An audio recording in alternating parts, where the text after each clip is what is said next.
ನಾರಾಯಣ ನಿನ್ನ ನಾಮದ ಸ್ಮರಣೆಯ ಸಾರಾಮೃತ ಎನ್ನ ಬಾಯಿಗೆ ಬರಲಿ ಬಾರಂಗ. ಕನಸಿನೊಳಾಗಲಿ ನನಸಿನೊಳಾಗಲಿ ಮನಸ್ಸು ಕೆಟ್ಟಿರಲಿ ಮುನಿದಿರಲಿ. ಜನಕಜಾಪತಿ ನಿನ್ನ ಅಭೀಷ್ಟದ ಸ್ಮರಣೆಯ ಅಷ್ಟಾಕ್ಷರ ಮಂತ್ರ ಜಪಿಸುವ ಹಾಗೆ ಬಾರಂಗ.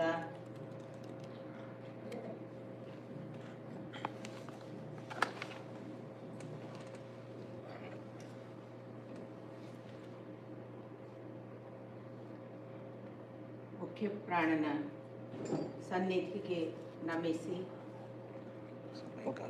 ನೆರೆದಿರುವ ಎಲ್ಲ ಹಿರಿಯರ ಪದತಲಕ್ಕೆ ಹಣೆ ಹಚ್ಚಿ ನಮಸ್ಕಾರ.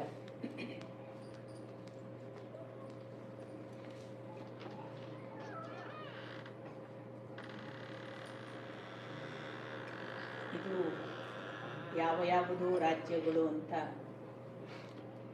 ನನಗೆ ಗೊತ್ತಾಗುವುದಿಲ್ಲ. ಬಹುಶಃ ಎಲ್ಲ ಗುರುತಿಗೆ ಮಾಡಿಕೊಳ್ಳುವ ವ್ಯವಸ್ಥೆ ಅಷ್ಟೇ. ಆ ಗುರುತುಗಳ ಸೀಮೆ ದಾಟಿದ್ರೆ ಇದು ವಿಶ್ವ ಅಷ್ಟೆ. ವಿಶ್ವದ ಆಚೆಗೆ ನಮ್ಮ ವಲಯಗಳನ್ನು ಗುರುತಿಸಿಕೊಳ್ಳುವ ಸಂಕುಚಿತತೆಗೆ ಬಂದಾಗ ನಮ್ಮ ಈ ರಾಜ್ಯ ಆ ರಾಜ್ಯ, ಈ ದೇಶ ಆ ದೇಶ ಅನ್ನುವ ವ್ಯತ್ಯಾಸಗಳು ಬಹುತರವಾಗಿ ಇವತ್ತು ನೀವು ನನಗೆ ಮಾತನಾಡಲು ಕೊಟ್ಟಿರುವ ವಿಷಯ ಹೆಣ್ಣು ಮತ್ತು ಅಧ್ಯಾತ್ಮ.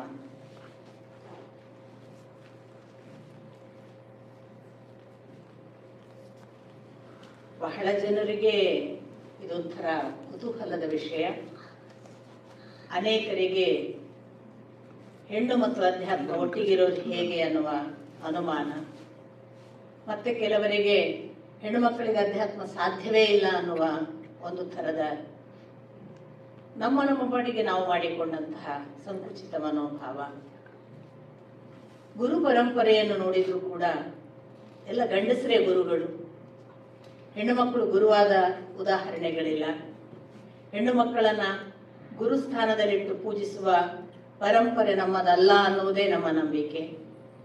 ಹೀಗೆ ಇರುವಾಗ ಅಧ್ಯಾತ್ಮದಲ್ಲಿ ಹೆಣ್ಣು ಏನು, ಮತ್ತೆ ಅವಳು ಯಾವ ಸ್ಥಾನಮಾನದಿಂದ ನಮಗೆ ಅವಳನ್ನು ನಾವು ನೋಡಬೇಕು ಅಧ್ಯಾತ್ಮದ ದೃಷ್ಟಿಯಿಂದ ಅಂತ ಬಹುಶಃ ಇವರು ಯೋಚನೆ ಮಾಡಿರಬಹುದು ಅಂತ ಭಾವಿಸ್ತೇನೆ.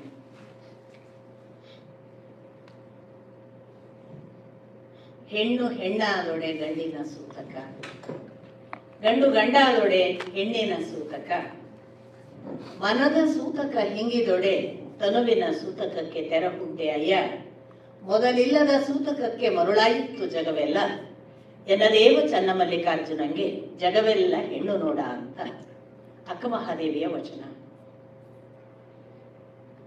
ಈ ಅಕ್ಕಮಹಾದೇವಿಯ ವಚನದಲ್ಲಿ ಇರುವ ತಥ್ಯ ಏನು ಅಂತಂದ್ರೆ, ನಮಗೆ ದೇಹ ಭಾವ ಇರುವವರೆಗೆ ನಾನು ಹೆಣ್ಣು ನಾನು ಹೆಣ್ಣು, ಇನ್ನೊಬ್ಬ ಗಂಡು, ಆ ಗಂಡಿಗೆ ತಾನು ಗಂಡು ಅಂತ ಇದ್ದಾಗ ನಾನು ಗಂಡು ಎದುರಿಗಿರುವವರು ಹೆಣ್ಣು, ಪರಸ್ಪರ ಭೇದ ಭಾವ. ಒಂದು ಸಂದರ್ಭ ದಾಟುವ ಹಂತಕ್ಕೆ ಬಂದರೆ ಆಗ ನಾವು ನಮ್ಮ ದೇಹದ ಮೈಲಿಗೆಯನ್ನು ಕಳಚಿಕೊಂಡ ಒಂದು ಹಂತವನ್ನ ತಲುಪಬಹುದು ಅನ್ನುವುದು ಅಕ್ಕ ಮಹಾದೇವಿಯ ಸೂಚನೆ. ಅದಕ್ಕೆ ಅವಳು ಹೇಳ್ತಾಳೆ, ಮೊದಲೆಲ್ಲದ ಸೂತಕಕ್ಕೆ ಮರುಳಾಯಿತು ಜಗವೆಲ್ಲ. ನಮ್ಮ ಜಗತ್ತೆಲ್ಲ ಏನಾಗಿದೆ ಅಂದ್ರೆ, ಈ ಎಲ್ಲಕ್ಕೂ ಮೊದಲೊಂದಿತ್ತಲ್ಲ ಜೀವ, ಅದರ ಮರೆವಿಗೆ ಒಳಗಾಗಿ ದೇಹದ ಸೂತಕಕ್ಕೆ ಎಲ್ಲವೂ ಮರುಳಾಗಿದೆ. ಆದ್ದರಿಂದ ಈ ಮೊದಲಿದ್ದ ಬೀಯಿಂಗ್ ಅಂತ ಯಾವುದು ಇದೆ, ಈ ಜೀವಕ್ಕೆ ಅದು ಇಂದು ಬಂದದ್ದಲ್ಲ. ಜೀವ ಅನಾದಿ. ಜೀವಕ್ಕೆ ಎಷ್ಟೋ ಫಾರ್ಮಿನಲ್ಲಿ ಅದು ಬಂದು ಇವತ್ತು ಈ ಫಾರ್ಮಿನ ಒಳಗಿದೆ. ಈ ಫಾರ್ಮಿನ ಒಳಗಿರುವ ಈ ಜೀವಕ್ಕೆ ಯಾವ ಲಿಂಗ? ಜೀವಕ್ಕೆ ಲಿಂಗ ಇದೆ ಅನ್ನೋ ಒಂದು ವಾದ ಇದೆ. ಅದನ್ನು ನಾನು ಬದಿಗಿಟ್ಟು ಮಾತನಾಡ್ತೇನೆ, ನನ್ನನ್ನು ಅನ್ಯಥ ಭಾವಿಸಬಾರದು. ಜೀವಕ್ಕೆ ಲಿಂಗ ಇದೆ ಅನ್ನುವ ವಾದಕ್ಕೆ ಅದನ್ನು ನಾವು ಶ್ವೇತಾಶ್ವತರ ಉಪನಿಷತ್ತಿನ ಸಂದರ್ಭಕ್ಕೆ ಬಂದಾಗ ಅಧ್ಯಾತ್ಮ ಮಾರ್ಗಕ್ಕೆ ಸಂಬಂಧಪಟ್ಟು ಹೇಳುವಾಗ ಜೀವಲಿಂಗ ದಾಟಲಿಕ್ಕೆ ಬರ್ತದೆ ಅನ್ನೋದು ಶ್ವೇತಾಶ್ವತರ ಉಪನಿಷತ್ತು ಕೊಡುವ ಸ್ಪಷ್ಟ ಸೂಚನೆ.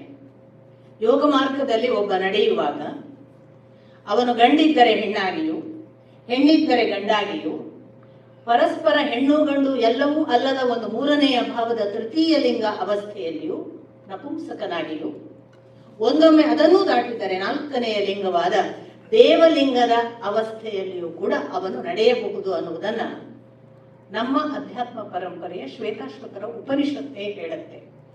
ಈ ನಾಲ್ಕನೆಯ ಲಿಂಗ ಅನ್ನುವುದು ದೇವಲಿಂಗ ಅಂತ ನಾನು ಹೇಳಿದೆ.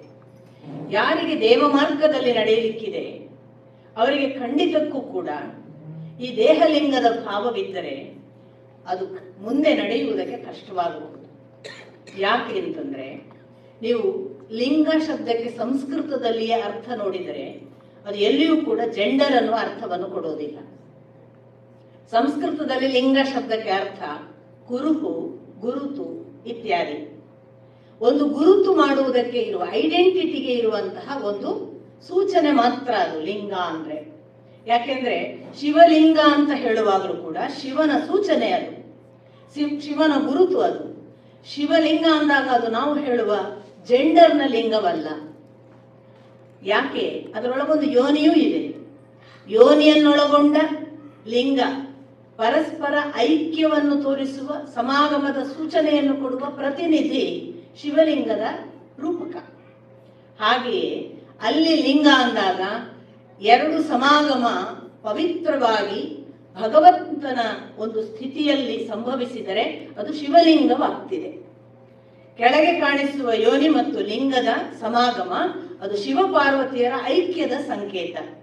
ಶಿವ ಪಾರ್ವತಿ ಅರ್ಧಾಂಗಿಯನ್ನು ತನ್ನೊಳಗೆ ದೇಹಕ್ಕೆ ತಾನು ಸೇರಿಸಿಕೊಂಡು ತನ್ನ ದೇಹ ಅಂದರೆ ಎರಡು ಕೂಡಿದ್ದು ಅನ್ನೋದನ್ನು ತೋರಿಸಿದವ. ಅಲ್ಲಿ ನೋಡಿ, 3 ಜನ ಬ್ರಹ್ಮನಿಗೆ ಬಂದರೆ ತಾನೇ ಹೆತ್ತ ಮಗಳನ್ನ ಸರಸ್ವತಿಯನ್ನು ಬ್ರಹ್ಮ ವರಿಸಿದ ಅಂತ ಒಂದು ಮಾತು ಇದೆ. ಇದು ತುಂಬಾ ಸಾಂಕೇತಿಕವಾದದ್ದು. ಆ ಭಾಗವನ್ನ ಕೇವಲ ದೈಹಿಕ ಅವಸ್ಥೆಯಲ್ಲಿ ಭಾವಿಸತಕ್ಕದ್ದಲ್ಲ. ಬ್ರಹ್ಮನಿಗೆ ಮೊದಲು ತಾನು ಸೃಷ್ಟಿ ಮಾಡುವಾಗ ತಾಮಿಸ್ರ, ಅಂಧತಾಮಿಸ್ರ, ಮೋಹ, ಮಹಾಮೋಹಗಳನ್ನೇ ಸೃಷ್ಟಿಸಿದ್ದ. ಅದು ಅವನ ಅಂಧಕಾರದ ಮೌಢ್ಯದ ಸಮಯ. ಆ ಸೃಷ್ಟಿಯ ಉತ್ತರಾವಸ್ಥೆಗೆ ಬಂದಾಗ ನಿಧಾನಕ್ಕೆ ಅವನಲ್ಲಿ ಪ್ರಕಟವಾದದ್ದು ಅದು ನಾವು ಯಾವುದನ್ನ ಅವರ ನಂತರದಲ್ಲಿ ಸನಕ ಸನಂದನ ಅಥವಾ ನಾರದರು ಇವೆಲ್ಲರ ನಂತರದಲ್ಲಿ ಬಂದಂತಹ ಸರಸ್ವತಿ, ಆ ಸರಸ್ವತಿಯನ್ನು ಬೆನ್ನು ಹತ್ತುವಾಗ ಸ್ವತಃ ಬ್ರಹ್ಮನ ಮಕ್ಕಳಾದ ವಸಿಷ್ಠಾದಿ ಋಷಿಗಳು, ಆ ಋಷಿಗಳು ತೋರಿಸಿ ಹೀಗೆ ಹೋಗೋದು ಸರಿಯಲ್ಲಪ್ಪ ಅಂತ ಕೇಳಿಕೊಂಡ 9 ಜನ ಋಷಿಗಳನ್ನ ಅವರ ನಗುವಿಗೆ ಸೋತು ತಾನು ಅವಮಾನಕ್ಕೆ ಒಳಗಾದನಂತ ಬ್ರಹ್ಮ ಕೂಡ ಅಂತರ್ಧಾನನಾದ ಅಂತ ಒಂದು ಮಾತು ಬರುತ್ತೆ. ಬ್ರಹ್ಮ ಸರಸ್ವತಿಯ ಬೆನ್ನು ಹತ್ತಿ ತನ್ನ ಖಾಸಾ ಮಕ್ಕಳಿಂದ ಹೀಗೆ ತಂದೆ ಮಾಡಬಾರದು ಅಂತ ಉಪದೇಶಿತನಾದ ನಂತರ ಬ್ರಹ್ಮ ಕೂಡ ಸರಸ್ವತಿಯ ಬೆನ್ನು ಹತ್ತಿದ್ದು ತಪ್ಪೇನೋ, ನಾನು ಹೀಗೆ ಮಾಡಬಾರದಿತ್ತೇನೋ ಅನ್ನುವ ಹಾಗೆ ಅಂತರ್ಧಾನನಾದ ಅಥವಾ ಮಾಯನಾದ ಅಂತಂದ್ರೆ ಬ್ರಹ್ಮ ಕೊಡುವ ಸೂಚನೆ, ಜಗತ್ತಿನ ಪರಮ ಸೃಷ್ಟಿಕರ್ತನಾಗಿ ಆಯೋಜಿತಗೊಂಡ ಆ ಮಹಾ ಅಧೀನದ ಕೆಳಗಿರುವ ಬ್ರಹ್ಮ ಪರಬ್ರಹ್ಮನ ಮುಂದೆ ನಮಗೆ ಕೊಟ್ಟ ಸಂದೇಶ ಏನು ಅಂದರೆ, ಒಂದು ದೇಹದ ಒಳಗೆ ಇನ್ನೊಂದು ಕೂಡ ಇದೆ ಅಂತ. ಅವನ ಒಳಗೆ ಹುಟ್ಟಿದ ಸರಸ್ವತಿ, ಅವನಲ್ಲಿಯೇ ಐಕ್ಯವಾದ ನಂತರ ಹುಟ್ಟಿಸಿದ ಸೃಷ್ಟಿ ಮುಂದೆ ಪ್ರಜಾಪತಿಯ ಸೃಷ್ಟಿಗೆ ಕಾರಣವಾಯಿತು. ಅಲ್ಲಿಂದ ಸ್ವಯಂಭುವ ಮನು ಮತ್ತು ಶತರೂಪಾರು. ಅಂದರೆ ತನ್ನ ಸೃಷ್ಟಿಯ ಒಳಗಿನ ವಿದ್ಯಾಭಾಗ ಪ್ರಕಟವಾದ ಮೇಲೆ, ಅರಿವಿನ ಭಾಗ ಪ್ರಕಟವಾದ ಮೇಲೆ, ಜ್ಞಾನದ ಭಾಗ ಮುಖಾಮುಖಿಯಾದ ಮೇಲೆ, ಜ್ಞಾನದ ಬೆನ್ನು ಹತ್ತಿದ ಬ್ರಹ್ಮ ತನ್ನ ಅಂಧಕಾರದ ಭಾಗದ ಸೃಷ್ಟಿ ಕ್ರಿಯೆ ಮುಗಿಸಿದವನು ಇನ್ನು ಮಾಡುವ ಸೃಷ್ಟಿ ಅದು ವಿದ್ಯೆಯ ಜೊತೆಗಿನ ಸಮ್ಮಿಲನದ ಭಾಗ. ಅದನ್ನು ಬ್ರಹ್ಮ ಹೇಳಿದ. ಅಲ್ಲಿ ಸ್ತ್ರೀ ವಿದ್ಯೆಯ ಸಂಕೇತವಾಗಿ ಬಂದಳು, ಅವಳು ಜ್ಞಾನದ ಸಂಕೇತವಾಗಿ ಕಾಣಿಸಿಕೊಂಡದ್ದು, ಅವಳೇ ಸರಸ್ವತಿ ಆಗಿ ನಮಗೆ ಪ್ರಕಟವಾದದ್ದು. ಹಾಗೆ ತನ್ನ ಒಳಗೆ ಹುಟ್ಟಿದ ಈ ಒಂದು ಪರ ವಸ್ತುವಿನ ಹಾಗೆ ಕಾಣಿಸುವ ಒಳಗಿಂದ ಬಂದ ಬಹಿರಂಗದ ಲಿಂಗ ಕುರುಹು ಸರಸ್ವತಿ ಮಗಳೇ ಆದರೂ ಐಕ್ಯವಾದಾಗ ಉಂಟಾಗುವ ಸೃಷ್ಟಿ ಇದೆಯಲ್ಲ ಅದು ಪರಮಾದ್ಭುತವಾಗಬಹುದು ಅನ್ನುವುದು ಬ್ರಹ್ಮ ಕೊಟ್ಟ ಸಂದೇಶ. ಶಿವನಿಗೆ ಅವನು ಸತಿಯನ್ನು ಕಳೆದುಕೊಂಡ 2-3 ಥರದ ಕಥೆಗಳನ್ನು ಪುರಾಣ ಹೇಳುತ್ತೆ.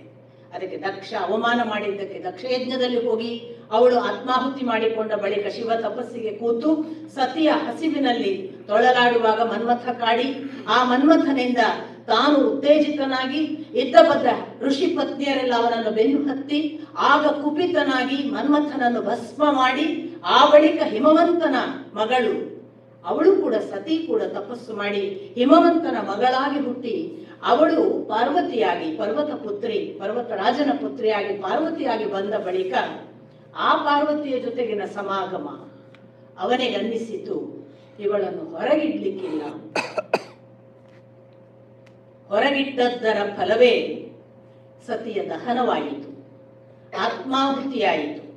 ಸತಿ ಅವಳು ಒಂದು ವಿರಹಕ್ಕೆ ಕಾರಣಳಾದಳು. ಅಂಥ ಸತಿಯನ್ನು ಮತ್ತೆ ಪಡೆದದ್ದು ಅವನು ಪಾರ್ವತಿಯಾಗಿ.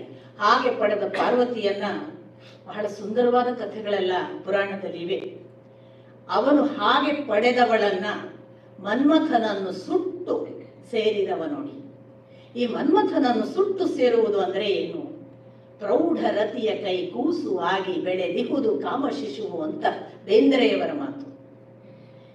ಯಾರು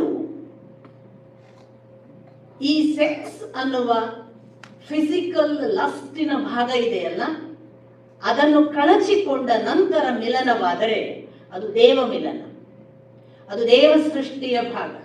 ನಮ್ಮ ಎಲ್ಲ ಸೃಷ್ಟಿಗಳ ಹಿಂದೆ ಒಂದು ಅಧಃಪತನ, ಎಷ್ಟೋ ಬಾರಿ ಹುಟ್ಟುವ ಮಕ್ಕಳಲ್ಲಿ ಇರುವ ವೈಕಲ್ಯ, ನಾವು ಭಾವಿಸಿದಂಥ ಮಕ್ಕಳು ಹುಟ್ಟದೆ ಸಂಸ್ಕಾರದಿಂದ ದೋಷಪೂರಿತ ಮಕ್ಕಳು ಹುಟ್ಟುವುದು, ಮತ್ತು ಹುಟ್ಟಿದ ಮಕ್ಕಳಲ್ಲಿ ಕೆಲವೊಮ್ಮೆ ಆಟಿಸ್ಟಿಕ್, ಕೆಲವೊಮ್ಮೆ ಮೆಂಟಲಿ ರಿಟಾರ್ಡೆಡ್ ಮಕ್ಕಳು ಹುಟ್ಟುವುದು. ಎಲ್ಲಕ್ಕೂ ಒಂದು ಮೂಲಭೂತ ಕಾರಣ, ನಮಗೆ ಕೂಡುವುದು ಅಂದರೆ ಅದು ಒಂದು ಫಿಸಿಕಲ್ ಆಕ್ಟ್ ಆಗಿ ಉಳಿದದ್ದರಿಂದಲೇ ಸೃಷ್ಟಿ ಅಪರಿಪೂರ್ಣ, ಅತೃಪ್ತ ಮತ್ತು ಸರಿಯಾಗಿ ಇಲ್ಲದ ಒಂದು ಸ್ಥಿತಿಯಾಗಿ ನಮಗೆ ಕಾಣ್ತಿದೆ, ಅಪ್ರಾಕೃತಿಕ ಸೃಷ್ಟಿಯ ಹಾಗೆ.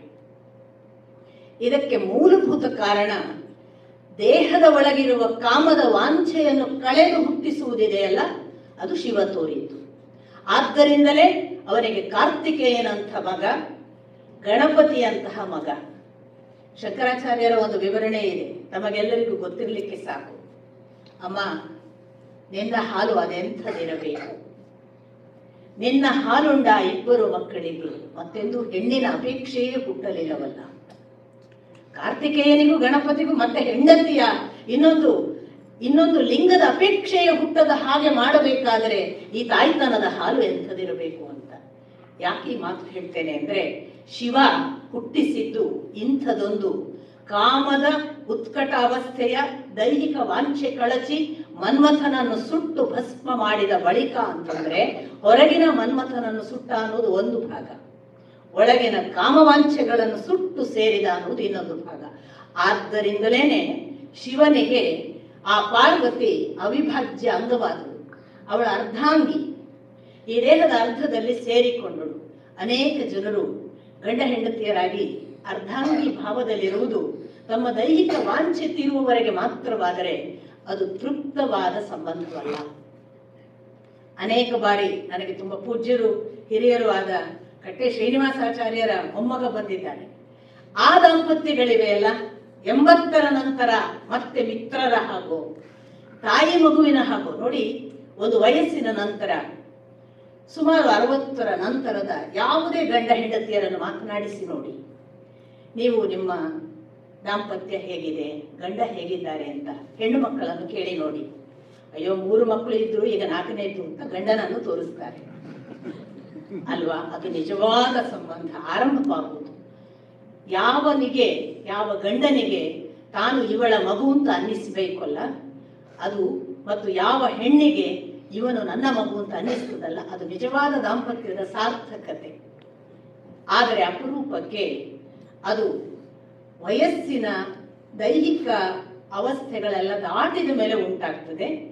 ನಿಜವಾಗಿ ಹುಟ್ಟಬೇಕಾದದ್ದು ಎಲ್ಲಿ ಅಂದ್ರೆ, ರಾಮಕೃಷ್ಣ ಪರಮಹಂಸರಿಗೆ ಮದುವೆಯ ದಿನ ಅನ್ನಿಸಿತಲ್ಲ, ಹಾಗೆ ಹುಟ್ಟಬೇಕು. ಇವಳು ನನ್ನ ತಾಯಿ, ನಾನು ಇವಳ ಮಗು ಅಂತ ರಾಮಕೃಷ್ಣ ಪರಮಹಂಸರಿಗೆ ಮದುವೆಯಾಗಿ ಬಂದ ದಿನ ಹೆಂಡತಿಯಲ್ಲಿ ಕಾಣಿಸಿತು. ಅಂಥ ಭಾವ ಬಂದರೆ ಹುಟ್ಟುವ ಮಕ್ಕಳು ಹೇಗಿರಬಹುದು ಅನ್ನೋದಕ್ಕೆ ಶಿವ ಮತ್ತು ಪಾರ್ವತಿ ತೋರಿಸಿದ ಮಾದರಿಯದು. ಒಬ್ಬ ಲಯಕರ್ತರು ಜಗತ್ತಿನ ನಾಶದ ಒಂದು ಜವಾಬ್ದಾರಿಯನ್ನು ಬ್ರಹ್ಮನಿಂದಲೂ ವಿಷ್ಣುವಿನಿಂದಲೂ ಪಡೆದಂತಹ ಒಂದು ಶಕ್ತಿ ನಮಗೆ ಕೊಟ್ಟ ಸಂದೇಶ, ನಾಶ ಮಾಡುವುದಕ್ಕೆ ಹೊರಟ ಒಬ್ಬ ಶಿವ ಸೃಷ್ಟಿಯಂಥದನ್ನು ಮಾಡಬೇಕು ಅಂತ ಮೊದಲು ತೋರಿಸಿದ. ಇಂಥದೊಂದು ದೈಹಿಕ ಅಪೇಕ್ಷೆ ಇದ್ದಾಗ ಆ ದೈಹಿಕ ಅಪೇಕ್ಷೆಯನ್ನು ದಾಟುವುದಲ್ಲ, ದೈಹಿಕ ಅಪೇಕ್ಷೆಯನ್ನು ಪರಿವರ್ತಿಸುವುದು ಅಂತ ಒಂದಿದೆ. ಈ ಪರಿವರ್ತನಾ ಕ್ರಮವೇ ಅಧ್ಯಾತ್ಮ.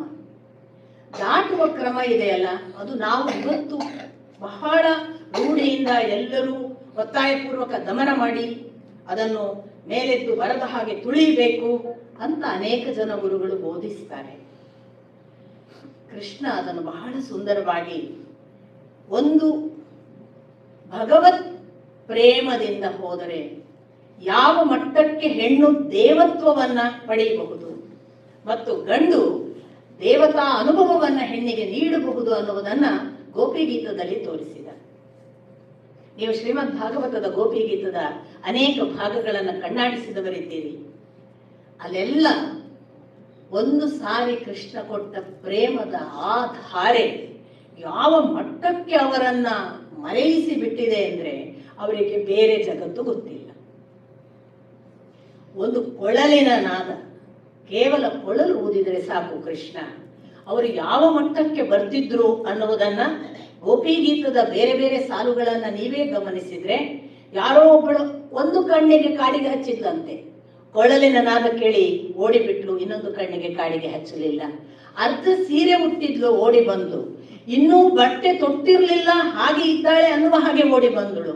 ತನ್ನ ಗಂಡನಿಗೆ ಊಟಕ್ಕೆ ಈಗ ನೀಡುತ್ತಿದ್ದಾಳೆ, ಅರ್ಧ ಊಟ ಆಗಿದೆ, ಅಲ್ಲೇ ಬಡಿಸುವುದನ್ನು ಬಿಟ್ಟು ಓಡಿದ್ದು. ಮಗು ಅಳುತ್ತಿದೆ, ಕೇಳಿಸಲೇ ಇಲ್ಲ ಅನ್ನುವ ಹಾಗೆ ಓಡಿದ್ದು. ಇದು ಯಾವ ಭಾವ? ರಂಗ ತಾನು ಇದ್ದಲ್ಲಿಂದ ತನ್ನ ನಲ್ಲೆಯರಿಗೆಲ್ಲ ಗಾಳಿ ಸುಳಿಯ ತಾನವಿಡಿದು ಮುತ್ತ ತೇಲಿ ಬಿಟ್ಟನೇನ, ಕೊಳಲ ನೂದಿದನೇನ ಕೃಷ್ಣ, ಕೊಳಲ ನೂದಿದನೇನ. ಯಾವ ಜನುಮದಲ್ಲೋ ಏನೋ ನಾವು ತೊರೆದು ಬಂದ ಕರುಳು, ಜೀವ ಮಿಡಿಸಿ ನುಡಿಸಿ ನುಡಿಸಿ ತಾಯೇ ಬಾರೆ ಎನ್ನುವಂತೆ ಕೊಳಲ ನೂದಿದ ಕೃಷ್ಣ, ಕೊಳಲ ನೂದಿದ. ಎಲ್ಲ ಗಂಡು ಹೆಣ್ಣಿನ ಸಂಬಂಧದ ಆತ್ಯಂತಿಕ ಸ್ಥಿತಿ ಅಂದರೆ ತಾಯಿ ಮಗುವಾಗುವ ಆ ಪರಾಕಾಷ್ಠೆಯನ್ನು ತಲುಪಬೇಕು.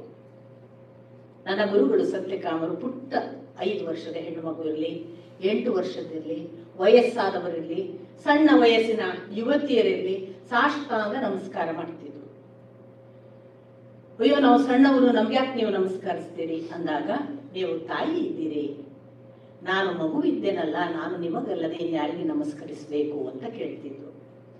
ಶಿವ ಪಾರ್ವತಿಯ ಈ ಐಕ್ಯ ಭಾವ ಯಾರಿಗೆಲ್ಲ ಬರುತ್ತಲ್ಲ ಅವರಿಗೆ ಗೊತ್ತಾಗುತ್ತೆ, ನನ್ನನ್ನು ಹೆತ್ತ ತಾಯಿ ಇವಳು. ನಿಮಗೆ ನಾನು ಇನ್ನೂ ಸ್ವಲ್ಪ ಸೂಕ್ಷ್ಮ ಹೇಳ್ತೀನಿ. ಅಶ್ಲೀಲವಲ್ಲ, ಅಧ್ಯಾತ್ಮ ಅಂದ್ರೆ ಅಶ್ಲೀಲವಲ್ಲ. ಆದರೆ ಅದರ ವಿವರಣೆಯನ್ನ ನಾವು ಅದು ಇರುವಂತೆ ಮಾಡದೇ ಇದ್ರೆ ಅದು ದೋಷಪೂರಿತ ಕೂಡ. ಆ ದೃಷ್ಟಿಯಿಂದ ನೀವು ಸ್ವಲ್ಪ ಗಮನಿಸಿ. ಪ್ರತಿ ಗಂಡು ಹಸಿಯುವುದು ಯೋನಿಗೆ, ಪ್ರತಿ ಹೆಣ್ಣು ಒಂದು ಮಗುವನ್ನು, ಗಂಡಿರಲಿ ಹೆಣ್ಣಿರಲಿ, ಹೆರುವುದು ಯೋನಿಯಿಂದ. ಸ್ವಲ್ಪ ಅದನ್ನ ಗಮನಿಸಿ. ಸೃಷ್ಟಿ ಮೂಲದ ಹಸಿವು ಅದು. ಯೋನಿಯ ಹಸಿವು ಅಂದರೆ ಸೃಷ್ಟಿ ಮೂಲದ ಹಸಿವು, ನಾನು ಎಲ್ಲಿಂದ ಹುಟ್ಟಿದೆ ಅನ್ನುವ ಹುಡುಕಾಟದ ಹಸಿವು ಅದು. ನಾನು ಎಲ್ಲಿಂದ ಹುಟ್ಟಿದೆ ಅನ್ನುವ ಹುಡುಕಾಟದ ಹಸಿವಿಗಾಗಿ ಯೋನಿಯ ಹಸಿವು ಇದೆ ಅಂತ ಗೊತ್ತಿಲ್ಲದೆ ಮನುಷ್ಯ ಏನ್ ಮಾಡ್ತಿದ್ದಾನೆ ಅಂದ್ರೆ ದೈಹಿಕ ವಾಂಛೆಯನ್ನು ತೀರಿಸಿಕೊಳ್ಳುವುದಕ್ಕೆ ಅದನ್ನು ಬಳಸ್ತಿದ್ದಾನೆ. ಸಪೋಸ್ ಇದು ನಾನು ಹುಟ್ಟಿದ ಜಾಗ, ನನ್ನ ತಾಯಿ ಇಲ್ಲಿಂದಲೇ ನನ್ನನ್ನು ಈ ಜಗತ್ತಿಗೆ ತಂದಿದ್ದಾಳೆ, ಹಾಗಾದ್ರೆ ಇದು ಧರ್ಮಸ್ಥಳ. ದುರದೃಷ್ಟ, ಅವನು ತಾಯಿಯಾಗಿ ನೋಡಬೇಕಿತ್ತು. ಅವನಿಗೆ ಒಂದು ತಾಯಿ ಹಾಲು ಕೊಡುವಾಗ ಅದೊಂದು ಮಗು ಅನ್ನುವ ಭಾವ, ಎಷ್ಟು ಅದರಲ್ಲಿ ಅವಳು ತನ್ಮಯಳಾಗ್ತಾಳೆ ಅನ್ನುವುದು ಗೊತ್ತಿಲ್ಲದೆ ಇದ್ದದ್ರಿಂದ ಅವನು ಹಾಗೆ ಯೋಚಿಸಿದ್ದಾನೆ. ಲಿಂಗ ಭಾವ ಕಳಚಿದವರಿಗೆ ಮಾತ್ರ ತಾಯಿತನ. ಲಿಂಗಭಾವ ಇರುವವರೆಗೆ ಅವರು ಖಂಡಿತ ತಾಯಂದಿರಲ್ಲ. ಕುಪುತ್ರೋ ಜಾಯೇ ಕ್ವಚಿದಪಿ ಕುಮಾತ ನ ಭವತಿ. ತಾಯಿಯ ಬಗ್ಗೆ ಶಂಕರಾಚಾರ್ಯರ ಒಂದು ಬಹಳ ದೊಡ್ಡ ಘೋಷಿತ ವಾಕ್ಯ. ಒಬ್ಬ ಕೆಟ್ಟ ಮಕ್ಕಳು ಹುಟ್ಟಬಹುದು, ಆದರೆ ಎಂದೂ ಕೂಡ ಕೆಟ್ಟ ತಾಯಿ ಹುಟ್ಟುವುದಿಲ್ಲ ಅಂತ. ಆದರೆ ಹಾಗಾದ್ರೆ ಕೆಟ್ಟ ತಾಯಿ ಹುಟ್ಟಿದವರಿದ್ದಾರಲ್ಲ, ಏನೇನೋ ಅನುಭವಗಳಿವೆ ಅಲ್ಲ. ತಾಯಿ ರಕ್ಕಸಿಯಾದಂತೆ ಕಾಯವಿಕಾರವು, ಈ ಮಾತು ನಕ್ಕ ಮಹಾದೇವಿ ಹೇಳ್ತಾರೆ. ತಾಯಿ ರಕ್ಕಸಿಯಾದಂತೆ ಕಾಯವಿಕಾರವು. ಹಾಗಾದ ಹಾಗೇನೆ ನೀವು ಇನ್ನೂ ಮುಂದಕ್ಕೆ ಬಂದರೆ ಈ ಶಿವರ ಈ ಪರಮ ನಾನು ಹೇಳಿದಂತಹ ಪರಾಕಾಷ್ಠೆಯ ಐಕ್ಯ ಸ್ಥಿತಿಯಲ್ಲಿ ಅವಳು ಇವನಾಗುವ, ಇವನು ಅವಳಾಗುವ ತಾದಾತ್ಮ್ಯ ಭಾವದಲ್ಲಿ ನಾವು ಅದನ್ನು ನೋಡಿದೆವು ಅಂತ ಹೇಳಿದೆ. ಅದಕ್ಕೆ ಫಲವಾಗಿ ಕಾರ್ತಿಕೇಯ ಗಣಪತಿ ಅಂತ. ನೀವು ಸ್ವಲ್ಪ ಅದನ್ನೇ ಮುಂದುವರಿಸಿ ನೋಡಿ. ಗೋಪಿಕೆಯರಲ್ಲಿ ಭಾಗವತ ಹೇಳುತ್ತೆ, ಕೃಷ್ಣ ಹೋದ ಮೇಲೆ ಅವರಿಗೆ ಎಷ್ಟು ಅವನ ತನ್ಮಯತೆ ಅಂದ್ರೆ, ಅವರು ಅಕ್ಕಪಕ್ಕ ಇರುವಂತಹ ಇನ್ನೊಬ್ಬ ಗೋಪಿಕೆಯನ್ನೆಲ್ಲ ನೋಡ್ತಾ ನೋಡ್ತಾ ತಾವು ಕೃಷ್ಣರಾಗಿ ಬಿಡ್ತಿದ್ರಂತೆ. ಲಿಂಗ ಕಳಚುವುದು ನೋಡಿ. ಎಷ್ಟೋ ಹೆಣ್ಮಕ್ಳು ತಾವೇ ಕೃಷ್ಣ ಅಂತ ಭಾವಿಸಿ ಪಕ್ಕದಲ್ಲಿದ್ದ ಗೋಪಿಗೆ ಹೋಗಿ ಮುತ್ತು ಕೊಡ್ತಿದ್ರಂತೆ. ಹೋಗಿ ಅವರ ತೋಳಿಗೆ ತೋಳು ಬಳಸಿ ಅದನ್ನು ರಮಿಸ್ತಿದ್ರಂತೆ, ಆ ಸ್ನೇಹವನ್ನು. ಇನ್ನು ಕೆಲವೊಮ್ಮೆ ತೊಡೆಯ ಮೇಲೆ ಹೋಗಿ ತಾನೇ ಕೃಷ್ಣ ಅಂತ ಭಾವಿಸಿ ಆ ಹೆಣ್ಣು ಮಗಳು ಗೋಪಿಕೆಯ ಮೇಲೆ ತಾನು ಕೃಷ್ಣ ಭಾವದಿಂದ ಮಲಗಿ ಪ್ರೀತಿಸಿಕೊಳ್ತಿದ್ಲಂತೆ. ಇದೆಲ್ಲವನ್ನ ನೀವು ಗಮನಿಸಿದಾಗ ಭಗವಂತನ ಸ್ಪರ್ಶವಾದ ತಕ್ಷಣ ಭಗವಂತ ಯಾವ ವೇವ್ಲೆಂತ್ಗೆ ನಮ್ಮನ್ನು ಕರ್ಕೊಂಡು ಹೋಗ್ತಾನೆ ಅಂತಂದ್ರೆ, ನಾವು ಇರುವ ಯಾವ ಲಿಂಗ ಭಾವ ಇದೆ ಅದನ್ನು ಕಳಚುವಂತಹ ಒಂದು ಸ್ಥಿತಿಯನ್ನ ಅವನು ತೋರಿಸ್ತಾನೆ. ಇದು ನಮಗೆ ಸ್ಪಷ್ಟವಾಗಿ ವ್ಯಕ್ತವಾಗುವುದು ಭಾಗವತದ ಗೋಪಿಗೀತದ ಕೃಷ್ಣಾನುಭವದಲ್ಲಿ. ಇದನ್ನೇ ನಮ್ಮ ಅಧ್ಯಾತ್ಮ ಪರಂಪರೆಗೆ ನೀವು ಇತ್ತೀಚಿನ ಕಾಲಮಾನಕ್ಕೆ ಬಂದರೆ ಎರಡು ಥರದ ಒಂದು ಭಕ್ತಿ ಪ್ರಕಟಣೆಗಳು ನಮಗೆ ಕಾಣ್ತವೆ. ಒಂದು ವಚನಕಾರರ ಕಾಲ, ಇನ್ನೊಂದು ದಾಸ ಪರಂಪರೆ. ವಚನಕಾರರ ಕಾಲದಲ್ಲಿ ನೀವು ನೋಡಿದರೆ ಪ್ರತಿಯೊಬ್ಬ ಶರಣ ಸತಿ ಲಿಂಗ ಪತಿ. ಅವರು ಯಾರು ಕೂಡ ಹೆಣ್ಣಲ್ಲ, ಶರಣರು ವಾಸ್ತವಿಕ ಗಂಡಸರಿದ್ದವರು. ಅವ್ರು ಹೇಳ್ತಿದ್ರು, ನಾನು ಸತಿ, ಈ ಪೂಜೆ ಮಾಡ್ತಾ ಇರುವ ಲಿಂಗಪತಿ ಅಂತ. ಅರೆ, ಗಂಡು ದೇಹದಲ್ಲಿದ್ದವನು ತಾನು ಹೆಣ್ಣಾಗಿ ಭಗವಂತನನ್ನು ಸೇರ್ತಾನೆ. ಇದನ್ನೇ ದಾಸ ಪರಂಪರೆಗೆ ಬಂದ್ರೆ ಪ್ರತಿಯೊಬ್ಬರು ಕೂಡ ಒಂದು ಗೋಪಿಕೆಯರಾಗ್ತಿದ್ರು, ಅಥವಾ ಯಶೋದೆ, ಇನ್ನು ಕೆಲವೊಮ್ಮೆ ದೇವಕಿ ಆಗ್ತಿದ್ರು. ಬಹಳ ಸುಂದರವಾದ ಹಾಡುಗಳಿವೆ, ನಮ್ಮಲ್ಲಿ ಅನೇಕರು ಅದನ್ನು ಹಾಡೋದಿಲ್ಲ. ಯಾಕೆಂದ್ರೆ ಒಂದು ಥರದ ಮಡಿವಂತಿಕೆ. ಹಾಲುಕ್ಕಿತೋ ರಂಗ ಹಾದಿಯ ಬಿಡು, ಹಾಲು ಬೇಕೇನು ಸೆರಗ ಬಿಡು. ಪ್ರಾರಂಭ ಆಗುವುದು ಹೇಗೆ? ಒಂದು ತಾಯಿ ಮಗುವನ್ನು ಕರೆದ ಹಾಗೆ. ಮುಂದುವರಿತ ಅದರ ಚರಣಗಳನ್ನು ಗಮನಿಸಿ. ಕರವ ಪಿಡಿದರೆಯನ್ನ ನೌರಸ ಮುತ್ತಿನ ಮುಟ್ಟದಿರು ರಂಗ, ಭರದಿಂದಲೇನೇನು ಮುತ್ತಿಪುದೇನು ಅತ್ತತ್ತ ಸರಿಯೋ ನಮ್ಮವರು ಕಂಡಾರು. ಥಟ್ಟನೆ ತುಟಿಯ ಚುಮ್ಮಿಸುವುದೇನು ನೀನು, ರಟ್ಟು ಮಾಡಲು ಬೇಡ ರಾಜ್ಯದೊಳಗೆ, ಗುಟ್ಟಿನಿಂದಲೇ ಬಂದು ತಮಕದಿಯನ್ನ ಕೂಡೋ ಅಟ್ಟಹಾಸದಿ ಮೆರೆವ ಪುರಂದರ ವಿಠಲ. ಬುದ್ಧಿ ಹೇಳೇ ಗೋಪಿ ನಿನ್ನ ಮುದ್ದು ಕಂದಗೆ ಅನ್ನುವ ಒಂದು ಹಾಡಿನಲ್ಲಿ, ಚಪ್ಪರ ಮಂಚದ ಮೇಲೆ ತಪ್ಪಿನ ಮಲಗಿರೆ ಸಪ್ಪಳವಾಗದ ಹಾಗೆ ಬಂದು ಅಪ್ಪಿಕೊಂಡನೆ, ಕುಪ್ಪಸಾದಿ ಕೈಯನಿಕ್ಕಿ ಕುಚಗಳ ಪಿಡಿದು ತಪ್ಪು ಕಾರ್ಯ ಮಾಡಿ ಅದರ ಚಪ್ಪರಿಸಿ ಹೋದ ನಮ್ಮ ಬುದ್ಧಿ ಹೇಳೇ ಗೋಪಿ ನಿನ್ನ ಮುದ್ದು ಕಂದಗೆ. ಗಂಡಸು ಬರ್ತಿತ್ತು ಪುರಂದರದಾಸರು.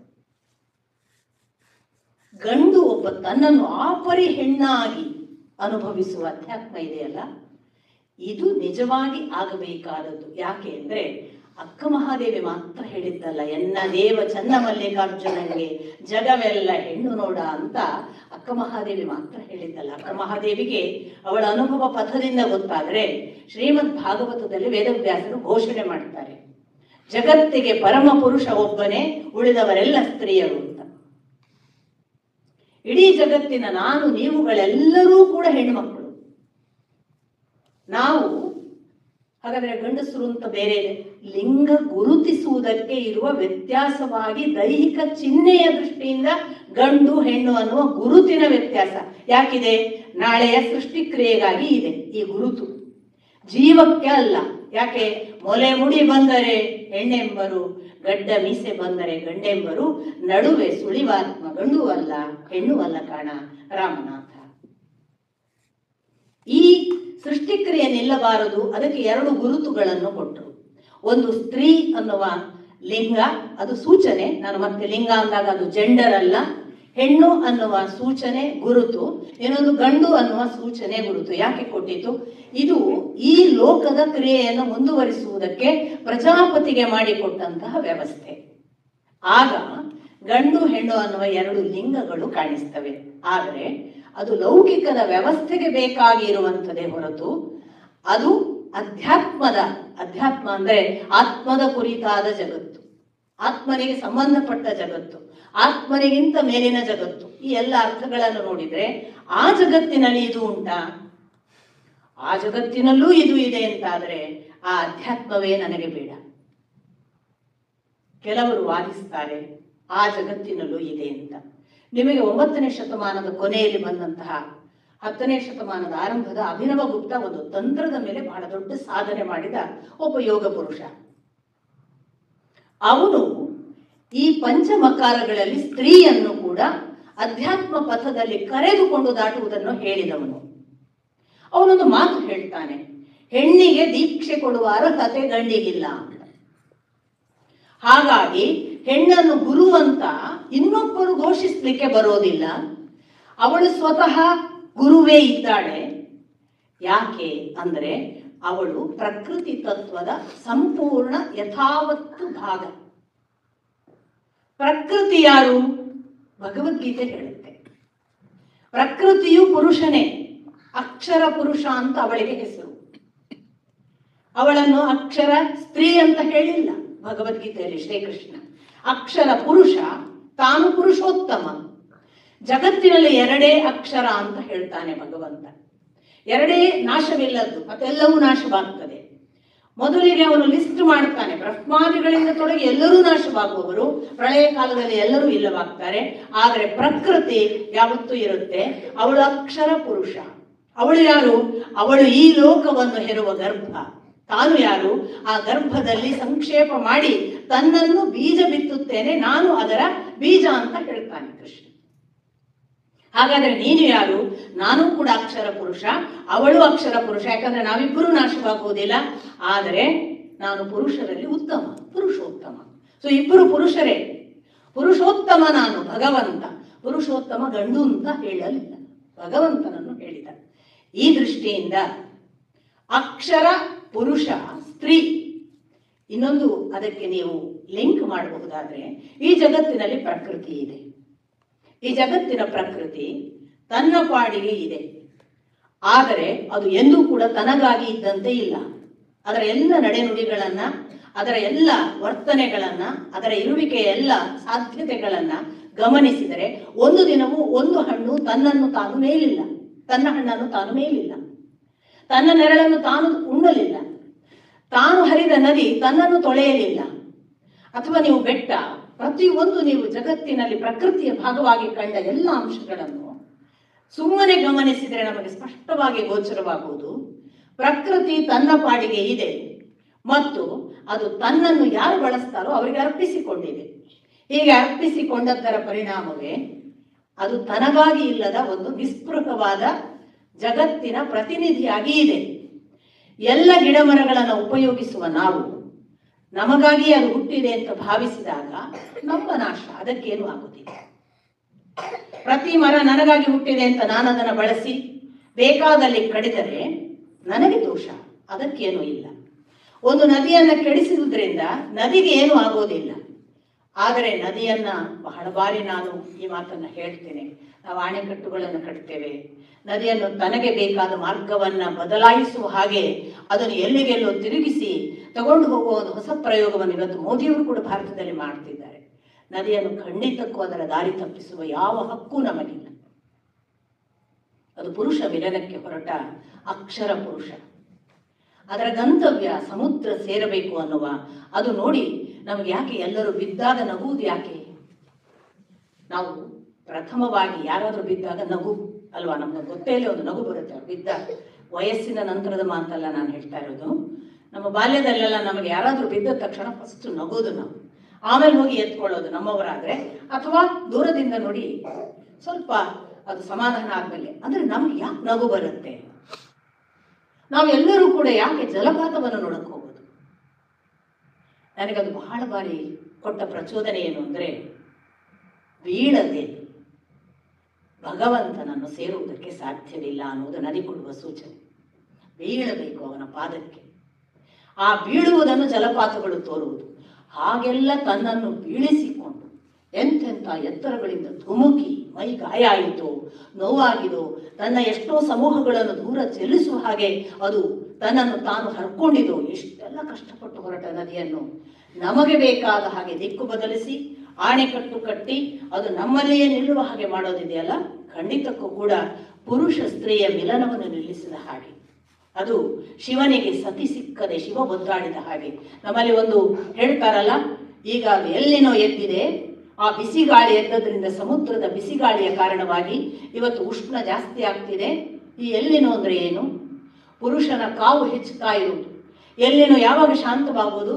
ನದಿ ಬಂದು ಸೇರಿದಾಗ. ಇದೆಲ್ಲ ಸೈನ್ಸ್. ಈ ಪ್ರಕೃತಿಯನ್ನ ನಮಗೆ ಬೇಕಾದ ಹಾಗೆ ಬಳಸಿದರೆ ನಾವು ಪ್ರಕೃತಿಯ ನಾಶಕ್ಕೆ ಕಾರಣವಾಗ್ತದೆ ಅಂತ ಭಾವಿಸ್ತೇವೆ. ಅದು ನಮ್ಮ ನಾಶಕ್ಕೆ ನಾವು ಮಾಡಿಕೊಳ್ಳುವ ನಾಂದಿ. ಇವತ್ತು ನಮ್ಮ ಅನೇಕ ಜೀವನದ ನಡೆನುಡಿಗಳನ್ನು ನಾವು ನೋಡಿದರೆ, ಪಾಪ ಅನೇಕ ಗಂಡಸರಿಗೆ ತಾವು ಹೆಣ್ಣನ್ನು ಹೀಗೆ ಬಳಸ್ತಿದ್ದೇವೆ ಅನ್ನುವ ಎಚ್ಚರವೇ ಇಲ್ಲ. ತಾವು ರೇಪ್ ಮಾಡುವುದು ಅಂದರೆ ಮಹಾ ತಮ್ಮ ಪೌರುಷ, ತಮ್ಮ ದಾರ್ಷ್ಟ್ಯ, ತಮ್ಮ ದರ್ಪ ತೋರಿಸಿದ ಹಾಗೆ ಅಂತ ಭಾವಿಸಿಕೊಂಡು ಹೆಣ್ಣನ್ನು ರೇಪ್ ಮಾಡ್ತಾರೆ. ಆ ಹೆಣ್ಣನ್ನು ರೇಪ್ ಮಾಡುವುದು ತಮ್ಮ ಪುರುಷ ಪ್ರಾಧಾನ್ಯದ ಒಂದು ಪ್ರಬಲ ಅಸ್ತ್ರ ಅಂತ ಭಾವಿಸ್ತಾರೆ. ಮದುವೆಯಾದ ಗಂಡಂದರು ಹೆಣ್ಣಂದರನ್ನು ಎಷ್ಟೋ ಸಾರಿ ಕಸಕ್ಕಿಂತಲೋ ಸೇವಕಿಗಿಂತಲೋ ಕಡೆಯಾಗಿ ಭಾವಿಸ್ತಾರೆ. ಇದೆಲ್ಲದರ ಪರಿಣಾಮ ಗಂಡಿನ ಮೇಲೆ ಹೊರತು ಹೆಣ್ಣಿನ ಮೇಲಲ್ಲ. ಅನೇಕ ಜನ ತಾವು ರೇಪ್ ಆದಾಗ ಅದನ್ನು ಹೇಳಬಾರದು, ಅವಮಾನ ಅಂತ ಹೇಳದೆ ಕೂತ್ಕೊಳ್ತಾರೆ. ನಾನು ಎಷ್ಟೋ ಬಾರಿ ಹೇಳೋದುಂಟು, ದಯವಿಟ್ಟು ಹೇಳಿ. ಹೆಣ್ಣು ಯಾವತ್ತೂ ಕೂಡ ಪರಿಶುದ್ಧಳು. ಹೆಣ್ಣಿಗೆ ಏನೂ ಆಗೋದಿಲ್ಲ. ನಮ್ಮಲ್ಲಿ ಏನು ಅಂದರೆ, ರೇಪ್ ಆದದನ್ನು ಹೇಳಿದರೆ ಅವಳ ಮಾನ ಹೋಯ್ತು, ಮುಂದೆ ಯಾರು ಅಂತ. ಗಂಡಿನದ್ದು ಇದನ್ನೆಲ್ಲ ನಾನು ಹೇಳುವಾಗ ಬಹಳ ಮುಕ್ತವಾಗಿ ಹೇಳ್ತಿದ್ದೇನೆ. ಗಂಡಿನ ಕ್ರಿಯೆಯಿಂದ ಗಂಡು ನಷ್ಟವಾಗ್ತಾನೆ ಹೊರತು ಹೆಣ್ಣನ್ನು ಒಬ್ಬ ಭೋಗಿಸುವುದರಿಂದ ಹೆಣ್ಣು ಇಂಪ್ಯೂರ್ ಆಗೋದಿಲ್ಲ. ಇದು ಘೋಷಿತ ವಾಕ್ಯ ನನ್ನದು. ಹೆಣ್ಣು ಯಾಕೆ ಇಂಪ್ಯೂರ್ ಆಗೋದಿಲ್ಲ ಅಂತ ನೀವು ನನ್ನನ್ನು ಕೇಳಬಹುದು. ಪ್ರತಿ ಗಂಡು ಒಂದು ಭೂಮಿಯನ್ನು ತಗೊಳ್ಳಿ, ಅದು ಸ್ತ್ರೀ, ಬೀಜ ಬಿತ್ತುವುದರಿಂದ ಭೂಮಿ ನಾಶವಾಗುವುದಿಲ್ಲ. ಆ ಬೀಜಕ್ಕೆ ಎಷ್ಟು ಅವಕಾಶ ಸಾಧ್ಯತೆಯೋ ಅದನ್ನು ಗಿಡವಾಗಿ ಕೊಡ್ತಾಳೆ ಅವಳು. ಮತ್ತೆ ಅದೇ ಭೂಮಿ ನಾಳೆ ಮತ್ತೆ ಫಲಕ್ಕೆ ಸಿದ್ಧ. ಅವಳಲ್ಲಿ ಯಾವ ಪರಿವರ್ತನೆ ವ್ಯತ್ಯಾಸಗಳಿಲ್ಲ. ಆದರೆ ಆ ಬೀಜ ಒಳ್ಳೆ ಬೆಳೀತು, ಇಲ್ಲದ್ರೆ ನಷ್ಟ. ಹಾಗೆಯೇ ನೀವು ಒಂದು ನೆರಳನ್ನು ತೆಗೆದುಕೊಳ್ಳಿ. ಮರದ ಕೆಳಗಿನ ನೆರಳನ್ನು ನೀವು ಹೋಗಿ ಅನುಭವಿಸುವುದರಿಂದ ನೆರಳು ನಮಗೆ ಒಂದು ಲಾಭ ಮಾಡಿತ್ತು, ಆದರೆ ನೆರಳು ಅದರಿಂದ ದೋಷಪೂರಿತವಾಗುವುದಿಲ್ಲ. ಒಂದು ಗಂಡು ಹೋಗಿ ನೆರಳಲ್ಲಿ ಕೂತ್ಕೊಳ್ಳೋದ್ರಿಂದ ಮರದ ನೆರಳು ಅದರ ನಾಶವೋ ಅದರ ದೋಷವೋ ಅನುಭವಿಸುವುದಿಲ್ಲ. ಗಂಡಿಗೆ ಅದು ಉಪಕಾರ ಆಯಿತು, ಆದರೆ ಅದರಿಂದ ಅದರ ನೆರಳು ಕಮ್ಮಿ ಆಗಲಿಲ್ಲ, ಹೆಚ್ಚಾಗುವುದಿಲ್ಲ.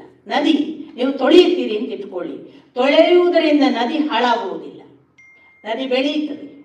ನದಿ ತಾನು ತೊಳೆದು ಮತ್ತೆ ಪಾರದರ್ಶಕವಾಗ್ತದೆ ಹೊರತು ಇನ್ನೊಬ್ಬರು ತೊಳೆದದ್ದರಿಂದ ತಾನು ಕೊಳೆಯಾಗುವುದಿಲ್ಲ. ಹೀಗೆ ನೀವು ಹೆಣ್ಣು ಮತ್ತು ಗಂಡಿನ ವಿಷಯಕ್ಕೆ ಬಂದರೆ, ಹೆಣ್ಣನ್ನು ಹಾಳು ಮಾಡುವ ಗಂಡು ತಾನು ಹಾಳಾಗ್ತಾನೆ ಹೊರತು ಹೆಣ್ಣು ಹಾಳಾಗುವುದಿಲ್ಲ. ಹೀಗೆ ಹೆಣ್ಣಿನ ಪಾವಿತ್ರ್ಯ ಅವಳಲ್ಲಿ ಹುಟ್ಟುತ್ತಲೇ ಇದೆ. ಅವಳು ಪ್ರಕೃತಿಯ ಯಥಾರ್ಥ ಅಂಶ ಅಂತ ಅಭಿನವಗುಪ್ತನ ಘೋಷಣೆ. ಅವಳು ಪ್ರಕೃತಿಯ ಯಥಾವತ್ತು ಅಂದ್ರೆ ಏನು? ಅವಳು ಅಕ್ಷರ ಪುರುಷ, ಅವಳು ಶಕ್ತಿಯ ಭಾಗ, ಅವಳು ಚೈತನ್ಯ. ಆ ಒಂದು ಕಾರಣಕ್ಕಾಗಿ ಅವಳು ಪರಿಪೂರ್ಣಳು. ಅವಳಿಗೆ ಏಕಮಾತ್ರ ಕೆಲಸ ಭಗವಂತನಿಗೆ ತಾನು ಸೇತುವೆ ಆಗುವುದು. ಯಾವ ಗಂಡು ದೇಹದಲ್ಲಿದ್ದ ಈ ಪುರುಷ ಅಂತ ತಿಳ್ಕೊಂಡ ಗಂಡಸಿದ್ದಾನೆ, ಅವನನ್ನು ಮುಟ್ಟಿಸಲಿಕ್ಕೆ ಸೇತುವೆಯಾಗಿ ಈ ಹೆಣ್ಣು ಇದೆಯೇ ಹೊರತು ಖಂಡಿತಕ್ಕೂ ಕೂಡ ಅವಳು ಒಂದು ಕೇವಲ ಉಪಭೋಗಿಸುವ ಮತ್ತು ಆ ಉಪಭೋಗಕ್ಕೆ ಫಲ ಕೊಡುವ ಸೃಷ್ಟಿ ಸಂತಾನಕ್ಕಾಗಿ ಮಾತ್ರ ಬಂದವಳಲ್ಲ. ಆದ್ದರಿಂದಲೇ ಪ್ರತಿ ನಾವು ಸಪ್ತರ್ಷಿಗಳ ಹೆಸರು ಹೇಳುವಾಗ ಋಷಿ ಪತ್ನಿಯರ ಜೊತೆಗೇ ಅವರ ಬದುಕು. ಅವರೆಲ್ಲರೂ ಕೂಡ ಆ ಪತ್ನಿಯರ ಮುಖಾಂತರ ಎಂತೆಂಥ ಒಂದು ಪರಾಕಾಷ್ಠೆಯ ಅತ್ಯಂತಿಕ ಸಾಧ್ಯತೆಯನ್ನು ಮುಟ್ಟಿದ್ದಾರೆ ಅನ್ನೋದನ್ನು ಕೂಡ ಅಧ್ಯಾತ್ಮ ಹೇಳುತ್ತೆ. ಇಂಥ ಒಂದು ಹೆಣ್ಣಿನ ಜೊತೆಗಿನ ಬಾಂಧವ್ಯವನ್ನ ನಮ್ಮ ಅಧ್ಯಾತ್ಮ ಪರಂಪರೆ ಬೇರೆ ಬೇರೆ ಅತ್ರೆ ಅನಸೂಯರ ಮೂಲಕ, ವಸಿಷ್ಠ ಅರುಂಧತಿಯ ಮೂಲಕ, ವಿಶ್ವಾಮಿತ್ರ ಕೂಡ ಮೇನಕೆಯ ಜೊತೆಗೆ ಹೋದ ಒಂದು ಕಾರಣವಾಗಿ ಅವನು ಬೆಳೆಯುತ್ತಾನೆ ಹೊರತು ಅಳೆಯುವುದಿಲ್ಲ. ಇದೆಲ್ಲ ನಾವು ತಿಳಿಯಬೇಕಾದ ಬೇರೆ ಬೇರೆ ಅರ್ಥ ಸಾಧ್ಯತೆಗಳು. ಅದನ್ನೇ ಆ ಕಾರಣಕ್ಕಾಗಿಯೇ ಪ್ರತಿ ಗಂಡು ತಾನು ಹೆಣ್ಣಾಗದೆ ಮೋಕ್ಷವಿಲ್ಲ ಅಂತ ತಿಳಿದ. ಭಗವಂತನ ಮುಂದೆ ಹೆಣ್ಣಾಗುವುದೊಂದೇ ದಾರಿ. ವರದಾಚಾರ್ಯರು ಅಂತ ಮೈಸೂರಿನಲ್ಲಿ ಒಬ್ಬರು ವಿದ್ವಾಂಸರಿದ್ದರು. ಅವರು 80ರ ಮೇಲೂ ಕೂಡ ಹೆಣ್ಣುಮಕ್ಕಳಿಗೆ ನಮಸ್ಕಾರ ಮಾಡಿದಾಗ, ನಾವು ಪ್ರತಿ ನಮಸ್ಕಾರ ಮಾಡಿದ್ರೆ ಮಾಡಬೇಡಿಮ್ಮ, ನಾವಿನ್ನೂ ಹೆಣ್ಣಾಗಲಿಲ್ಲ, ಹೆಣ್ಣಾದ ಮೇಲೇನೆ ಮೋಕ್ಷ ನಮಗೆ, ನೀವು ಆಗಲೇ ಹುಟ್ಟುತ್ತಲೇ ಹೆಣ್ಣಾಗಿದ್ದೀರಿ, ನಿಮಗೆ ಮೋಕ್ಷ ಹತ್ತಿರ ಅಂತ. ಶ್ರೀಕೃಷ್ಣ ಇದನ್ನು ಭಾಗವತದಲ್ಲಿ ಒಂದು ಕಥೆಯ ಮೂಲಕ ಬಹಳ ಸುಂದರವಾಗಿ ನಮಗೆ ಹೇಳ್ತಾನೆ. ಅವನಿನ್ನು ಗೋಪರ ಜೊತೆಗೆ ದನ ಕಾಯುವ ಹೊತ್ತು ಎಲ್ಲೋ ಯಜ್ಞ ನಡೆದಿದೆ.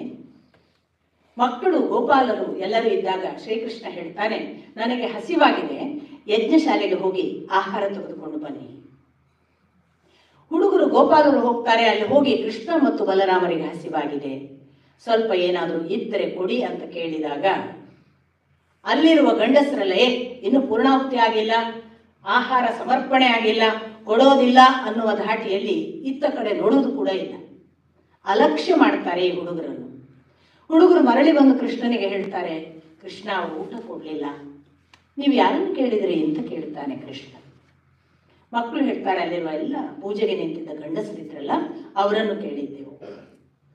ಆಗ ಕೃಷ್ಣ ಹೇಳ್ತಾನೆ, ನೀವು ಅದೇ ತಪ್ಪು ಮಾಡಿದ್ದು, ಅಲ್ಲಿರುವ ತಾಯಂದಿರನ್ನು ಕೇಳಿ. ಅಲ್ಲಿರುವ ಹೆಣ್ಮಕ್ಳನ್ನು ಹೋಗಿ ಗೋಪಾಲಕರು ಕೇಳ್ತಾರೆ. ಬಹಳ ಚೆನ್ನಾದ ವಿವರಣೆ. ಭಾಗವತವನ್ನ ಆ ಕಾರಣಗಳಿಗೆಲ್ಲ ಓದಬೇಕು, ತುಂಬ ಸುಂದರವಾದ ವಾಕ್ಯಗಳು. ಆಗ ಹೋಗಿ ಕೇಳ್ತಾರೆ, ಯಾಕೆ ಕೃಷ್ಣ ಮತ್ತು ಬಲರಾಮರಿಗೆ ಹಸಿವಾಗಿದೆ, ನಾವು ಆಹಾರ ತೆಗೆದುಕೊಂಡು ಹೋಗ್ಲಿಕ್ಕೆ ಬಂದಿದ್ದೇವೆ ಅನ್ನುವ ವಾಕ್ಯ ಪೂರ್ತಿಯಾಗುವ ಮೊದಲು ಅಲ್ಲಿರುವ ಯಜ್ಞಶಾಲೆಯ ಪುರುಷರ ಹೆಂಡಂದಿರೇ ತಕ್ಷಣ ಇರುವ ಸೆರಗನ್ನು ಹೇಗಿದೆಯೋ ಹಾಗೆ ಕಟ್ಟಿಕೊಂಡು ಸಿಕ್ಕ ಸಿಕ್ಕ ಪಾತ್ರೆಗಳನ್ನು ಎತ್ತಿಕೊಂಡು ಕಾಲು ನೆಲಕ್ಕೆ ಮುಟ್ಟಿದೇ ಇಲ್ಲವೋ ಹಾರಿಕೊಂಡು ಬರ್ತಾರೋ ಏನೋ ಅನ್ನುವ ಹಾಗೆ ಓಡಿ ಓಡಿ ತಮಗೆ ಸಿಕ್ಕ ಪದಾರ್ಥಗಳ ಸಹಿತ ಶ್ರೀಕೃಷ್ಣನ ಬಳಿಗೆ ಬಂದರಂತೆ. ಬಂದು ಕೃಷ್ಣ ತೃಪ್ತಿಯಾಗಿ ಊಟವಾಗುವವರೆಗೆ ನೋಡಿ ತಾವು ಸಂತೃಪ್ತರಾದ ಮೇಲೆ ಕೃಷ್ಣ ಅವರನ್ನು ಮರಳಿ ಹೋಗ್ಲಿಕ್ಕೆ ಹೇಳ್ತಾನೆ. ಏನ್ ಮಾತಾಡ್ತಿದ್ದಿ ಕೃಷ್ಣ, ನಾವು ಮರಳಿ ಹೋದರೆ ನಮ್ಮ ಗಂಡಂದ್ರು ಬಿಡ್ತಾರ? ಯಾವ ಶಾಸ್ತ್ರೀಯ ಪರಂಪರೆಯ ಒಂದು ದೊಡ್ಡ ದೋಷ ನಾವು ಮಾಡಿರುವುದೀಗ. ಅವರಿಗೆ ಹೇಳದೆ ಆಹಾರ ತಂದಿದ್ದೇವೆ, ಇನ್ನು ಪೂರ್ಣಾಹುತಿಯಾಗಿಲ್ಲ, ಭಗವಂತನಿಗೆ ಸಮರ್ಪಿತವಾಗದ ಆಹಾರವನ್ನು ತಂದ ಕಾರಣವಾಗಿ ನಮ್ಮನ್ನು ಧಿಕ್ಕರಿಸುವ ಎಲ್ಲ ಸಾಧ್ಯತೆ ಇದೆ. ನಾವು ನಿನ್ನನ್ನು ನಂಬಿ ನಿನಗೆ ಸಮರ್ಪಿತರಾಗಿ ಬಂದಿದ್ದೇವೆ, ನಮ್ಮನ್ನು ಹೋಗುವಂತೀಯ? ಆಗ ಕೃಷ್ಣ ಹೇಳ್ತಾನೆ, ಅವರು ನಿಮಗೆ ಏನು ಮಾಡುವುದಿಲ್ಲ, ನಾನು ನಿಮ್ಮ ಜೊತೆಗಿದ್ದೇನೆ, ನೀವು ಹೋಗಿ. ಪುಟ್ಟ ಹುಡುಗ, 7-8 ವರ್ಷದ ಒಳಗಿನ ಕಥಾಭಾಗ. ಕೃಷ್ಣ ಅಷ್ಟು ಹೇಳಿದ ನಂತರ ಅವರೆಲ್ಲ ಅಲ್ಲಿ ಹೋಗ್ತಾರೆ. ಹೋದಾಗ ವೇದವ್ಯಾಸರು ಅಲ್ಲಿರುವ ಯಜ್ಞದಲ್ಲಿ ಪಾಲ್ಗೊಂಡ ಗಂಡಸರ ಬಾಯಿಯಿಂದ ಕೆಲವು ವಾಕ್ಯಗಳನ್ನು ಹೇಳಿಸ್ತಾರೆ. ದಯವಿಟ್ಟು ಅದನ್ನು ಓದಬೇಕು, ನಾನು ಹೇಳುವ ಮಾತುಗಳಲ್ಲ, ವೇದವ್ಯಾಸರು ಹೇಳಿಸುವ ಮಾತುಗಳು. ಅಲ್ಲಿರುವ ಗಂಡಸರು ಹೇಳ್ತಾರೆ, ಧಿಕ್ಕಾರವಿರಲಿ ನಮ್ಮ ಈ ಗಂಡಸುತನಕ್ಕೆ, ಧಿಕ್ಕಾರವಿರಲಿ ನಮ್ಮ ಈ ಶಾಸ್ತ್ರ ಪರಂಪರೆಗೆ, ಧಿಕ್ಕಾರವಿರಲಿ ನಮ್ಮ ಜ್ಞಾನಕ್ಕೆ, ಧಿಕ್ಕಾರವಿರಲಿ ನಾವು ಮಾಡಿದ ಈ ನಮ್ಮ ನಡತೆಗೆ. ಯಾವುದನ್ನೂ ಓದದೆ, ಯಾವುದನ್ನೂ ತಿಳಿಯದೆ, ಯಾವ ಜ್ಞಾನದಲ್ಲೂ ಭಾಗವಹಿಸದೆ, ತಮ್ಮ ಪಾಡಿಗೆ ತಮ್ಮಷ್ಟಕ್ಕೆ ಸೇವೆಯ ಮನೋಭಾವದಿಂದ ಬದುಕಿ, ಶಾಸ್ತ್ರ ಪರಂಪರೆಯನ್ನು ಓದದೆ, ಯಜ್ಞಶಾಲೆಯಲ್ಲೂ ನೇರ ಪಾಲ್ಗೊಳ್ಳದೆ ಎಲ್ಲವನ್ನೂ ನಡೆದ ಈ ಹೆಣ್ಣು ಮಕ್ಕಳಿಗೆ ಗೊತ್ತಾಯಿತು ಭಗವಂತ ದೊಡ್ಡವ ಅನ್ನೋದು, ನಮಗೆ ಗೊತ್ತಾಗಲಿಲ್ಲವಲ್ಲ ಅಂತ ಚಡಪಡಿಸ್ತಾರೆ. ಈ ಮಾತುಗಳನ್ನು ಭಾಗವತ ಯಾಕೆ ಹೇಳ್ತದೆ ಅಂದಾಗ ಕೃಷ್ಣ ಹೇಳ್ತಾನೆ, ಹೆಣ್ಣಿಗೆ ಮಾತ್ರ ಸಾಧ್ಯ ಭಗವಂತನ ಹತ್ತಿರ ಬರುವ ಭಕ್ತಿಯ ತೀವ್ರತೆ. ಅವರು ಭಗವಂತನಿಗೆ ಹೆಚ್ಚು ಹತ್ತಿರದವರು, ಅವರಿಗಿದ್ದಷ್ಟು ಭಕ್ತಿ ಉಳಿದವರಿಗಿಲ್ಲ. ಈ ಎಲ್ಲ ಮಾತುಗಳನ್ನು ಕೂಡ ಕೃಷ್ಣ ಮುಖೇನ ಹೇಳಿಸಲಾಗ್ತದೆ. ಇದು ನಾನು ಯಾರನ್ನು ಮೆಚ್ಚಿಸ್ಲಿಕ್ಕೋ ಅಂದರೆ ಗಂಡು ಕಡಿಮೆ ಕನಿಷ್ಠ ಅಂತ ಮಾಡಲಿಕ್ಕೋ ಖಂಡಿತ ಹೇಳ್ತಿಲ್ಲ. ಒಟ್ಟು ಅರ್ಥ ಏನು ಅಂದರೆ ನಾವೆಲ್ಲರೂ ಹೆಣ್ಣಾಗದೆ ಮೋಕ್ಷವಿಲ್ಲ ಅನ್ನುವುದು ಯಥಾರ್ಥ. ನಮಗೆ ಹೆಣ್ಣೇ ಆಗಿ ಹುಟ್ಟಿದವರಿಗಿರುವ ಒಂದು ಪುಣ್ಯ ಭಾಗ ಏನು ಅಂದರೆ ನಾವು ಮಾಡಲಿಕ್ಕೆ ಏನು ಇಲ್ಲ, ನಾವು ಇರುವಂತೆ ಅವನಿಗೆ ಅರ್ಪಿಸಿಕೊಂಡರೆ ಆಯಿತು. ಗಂಡು ತಾನು ಏನು ಇಲ್ಲವೋ ಅದನ್ನು ಆವಾಹಿಸಿ ಅವನಿಗೆ ಅರ್ಪಿಸಿಕೊಳ್ಳುವಾಗ ತಾನು ಹೆಣ್ಣು ಅಂತ ಭಾವಿಸುವ ಒಂದು ಪರಿವರ್ತನೆಗೆ ಹೋಗಬೇಕಾಗಿದೆ. ಅದಕ್ಕೆ ಇನ್ಯಾರೂ ಸಹಾಯ ಮಾಡಲಿಕ್ಕಾಗುವುದಿಲ್ಲ, ಜೊತೆಗಿರುವ ಹೆಣ್ಣು ಸಹಾಯ ಮಾಡಬೇಕು. ನಾನು ತಾಯಿ ಆಗ್ತೇನೆ ನೀನು ಮಗುವಾಗು ಅನ್ನುವ ಓರಲ್ ಎಕ್ಸ್ಪ್ರೆಷನ್ ಅಲ್ಲ ಅದು. ಮಗುವಾದಾಗ ಲಿಂಗವಿಲ್ಲ, ಯಾವ ಮಗುವಿಗೂ ಲಿಂಗವಿಲ್ಲ. ಅದು ಗಂಡು ಮಗುವ ಹೆಣ್ಣು ಮಗುವ ಮತ್ತಿನ ಮಾತು. ಮಗು ಹುಟ್ಟಿತು ಅಂತ ಹೇಳೋದು ನಾವು, ಆ ಬಳಿಕ ನಾವು ಕೇಳೋದು ಗಂಡು ಮಗುವ ಹೆಣ್ಣು ಮಗುವು ಅಂತ.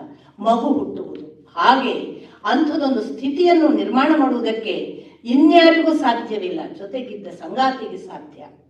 ಇನ್ಯಾರ ಮುಖಾಂತರವೂ ಇವನು ದಾಟಲಿಕ್ಕೆ ಸಾಧ್ಯವಿಲ್ಲ, ಜೊತೆಗಿದ್ದ ಸಂಗಾತಿಯನ್ನು ಹಾಗೆ ಭಾವಿಸಿ ನಡೆದರೆ ಸಾಧ್ಯ. ಇದೆಲ್ಲವನ್ನ ಹೇಳಿದ ಒಂದು ಪರಾಕಾಷ್ಠೆಯ ಕಥೆ ಪದ್ಮಪುರಾಣದಲ್ಲಿ ಬರುತ್ತೆ. ಶ್ರೀಕೃಷ್ಣ ಅರ್ಜುನ ನಿಮಗೆ ಗೊತ್ತು ಎಂಥ ಆಪ್ತರು ಅಂತ. ಸಖ್ಯ ಭಾವಕ್ಕೆ ಭಕ್ತಿಯಲ್ಲಿ ಅರ್ಜುನನನ್ನು ಬಿಟ್ಟರೆ ಇನ್ನೊಂದು ಹೆಸರಿಲ್ಲ. ಯಾವ ಮಟ್ಟದ ಸಖ್ಯ, ಹೇಗೆ ಇದ್ದರೆ ದೇವನ ಜೊತೆಗೆ ಯಾವ ತರದ ಒಂದು ಅನುಗ್ರಹ ಮಾಡಬಹುದು ಅನ್ನೋದನ್ನು ಶ್ರೀಕೃಷ್ಣ ತೋರಿಸಿ ಸಾಕ್ಷಾತ್ ವಿಶ್ವರೂಪ ದರ್ಶನವನ್ನ ಮಾಡಿದವ. ಅಂಥ ಪುಣ್ಯವನ್ನು ಪಡೆದಂತಹ ಅರ್ಜುನ ಒಂದು ಸಂದರ್ಭದಲ್ಲಿ ಕೃಷ್ಣನ ಬಳಿ ಹೇಳ್ತಾನೆ, ಕೃಷ್ಣ ಯಾಕೋ ಏನೋ ನಾನು ನಿನ್ನ ಜೊತೆಗೆ ಎಷ್ಟು ವರ್ಷಗಳಿಂದಿದ್ದೇನೆ, ನಿನ್ನ ಜೊತೆಗೆ ಕಾಣದ ಭಾಗಗಳೇ ಇಲ್ಲ, ನೀನು ನಾನು ಮಾಡದ್ದಿಲ್ಲ. ಅದು ಎಂಥ ಸ್ನೇಹ ನಮ್ಮದು. ಒಟ್ಟಿಗೆ ವಾಯುವಿಹಾರ, ಒಟ್ಟಿಗೆ ಊಟ, ಎಷ್ಟೋ ಬಾರಿ ಒಟ್ಟಿಗೆ ಮಲಗು, ಒಟ್ಟಿಗೆ ನಡಿ, ಒಟ್ಟಿಗೆ ಕೂಗಾಡು, ಒಟ್ಟಿಗೆ ಜಗಳಾಡು, ಒಟ್ಟಿಗೆ ಎಲ್ಲವನ್ನೂ ಮಾಡಿದ್ದೇವೆ. ಆದರೆ ಅನೇಕ ಗೋಪಿಕೆಯರನ್ನು ನಿನ್ನ ಜೊತೆಗೆ ನೋಡಿದಾಗ ನನಗನಿಸುತ್ತೆ, ನಾನು ಆ ಗೋಪಿಕೆಯರು ಪಡೆದಂತಹ ಪರಿಪೂರ್ಣ ತೃಪ್ತಿಯ ಭಾವವನ್ನ ನಾನು ಯಾಕೋ ಪಡೆದಿಲ್ಲ ಅನಿಸುತ್ತೆ ಕೃಷ್ಣ. ಕೃಷ್ಣ ಹೇಳ್ತಾನೆ, ಅದು ತುಂಬ ಸತ್ಯದ ಮಾತು ಅರ್ಜುನ. ಯಾಕೆ ನಾನು ಪಡೀಲಿಲ್ಲ ಅಂತ ಕೇಳ್ತಾನೆ ಅರ್ಜುನ. ಕೃಷ್ಣನ ಮಾತು ಯಾಕೆ ಅಂದರೆ ನೀನು ಹೆಣ್ಣಾಗಿ ನನ್ನನ್ನು ಅನುಭವಿಸಿಲ್ಲ. ಹಾಗಾದ್ರೆ ನಾನು ಏನು ಮಾಡಬೇಕು, ನಾನು ಏನು ಮಾಡಿದರೆ ಹಾಗೊಂದು ಪರಿಪೂರ್ಣ ಭಾವವನ್ನು ಪಡೆಯಬಹುದು. ಕ್ಷಮಿಸಬೇಕು. ಪದ್ಮಪುರಾಣ ಹೇಳುತ್ತೆ, ಮುಂದಿನ ಭಾಗವನ್ನು ಭಕ್ತರಲ್ಲದವರಿಗೆ, ಅದರೊಳಗೆ ಆ ದೇವ ಭಾವ ಇಲ್ಲದವರಿಗೆ ಹೇಳಬಾರದು ಅಂತ. ಆ ಭಾಗ ಹೇಳೋದಿಲ್ಲ ನಾನು, ಅದು ಏನಾಗಿದೆ ಅನ್ನೋದನ್ನು.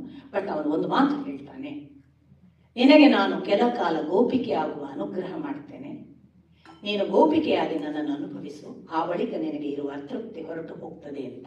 ಮುಂದೆ ಅರ್ಜುನ ಗೋಪಿಕೆಯಾದ ಒಂದು ಭಾಗ ಇದೆ, ಅದರ ವಿವರಣೆಯನ್ನು ನಾನು ಹೇಳೋದಿಲ್ಲ. ಏನನ್ನು ಸೂಚಿಸುತ್ತದೆ? ಭಗವಂತನನ್ನು ಸೇರುವುದಕ್ಕೆ ಹೆಣ್ಣಲ್ಲದೆ ಬೇರೆ ದಾರಿ ಇಲ್ಲ. ಹೆಣ್ಣಾಗುವುದು ಅಂದರೆ ಹುಟ್ಟಿನಿಂದ ಹೆಣ್ಣಾಗುವುದು ಹೆಣ್ಣುತನವೂ ಅಲ್ಲ. ಈಗ ನಾವೆಲ್ಲ ಹುಟ್ಟಿನಿಂದ ಹೆಣ್ಣಾಗುವುದು. ನಮಗೆ ಅನೇಕ ಬಾರಿ ಏನು ಅಂತಂದರೆ, ಒಂದೋ ನಾವು ಸೇವೆಗೆ ಇರುವವರು ಕಾಣ್ತದೆ, ನಮ್ಮ ಗಂಡ ಹೇಳಿದ್ದು ಕೇಳ್ಕೊಂಡೇ ಇರಬೇಕು ಅಂತ ಕಾಣ್ತದೆ, ಅಡುಗೆ ಮಾಡು ಮತ್ತೊಂದು ಅದೊಂದೇ ನಮ್ಮ ಜಗತ್ತು ಅಂತ ಕಾಣ್ತದೆ ಅಂತ ಭಾವಿಸುವ ಒಂದಿಷ್ಟು ಜನ ಹೆಣ್ಣು ಮಕ್ಕಳು ಇದ್ದಾರೆ.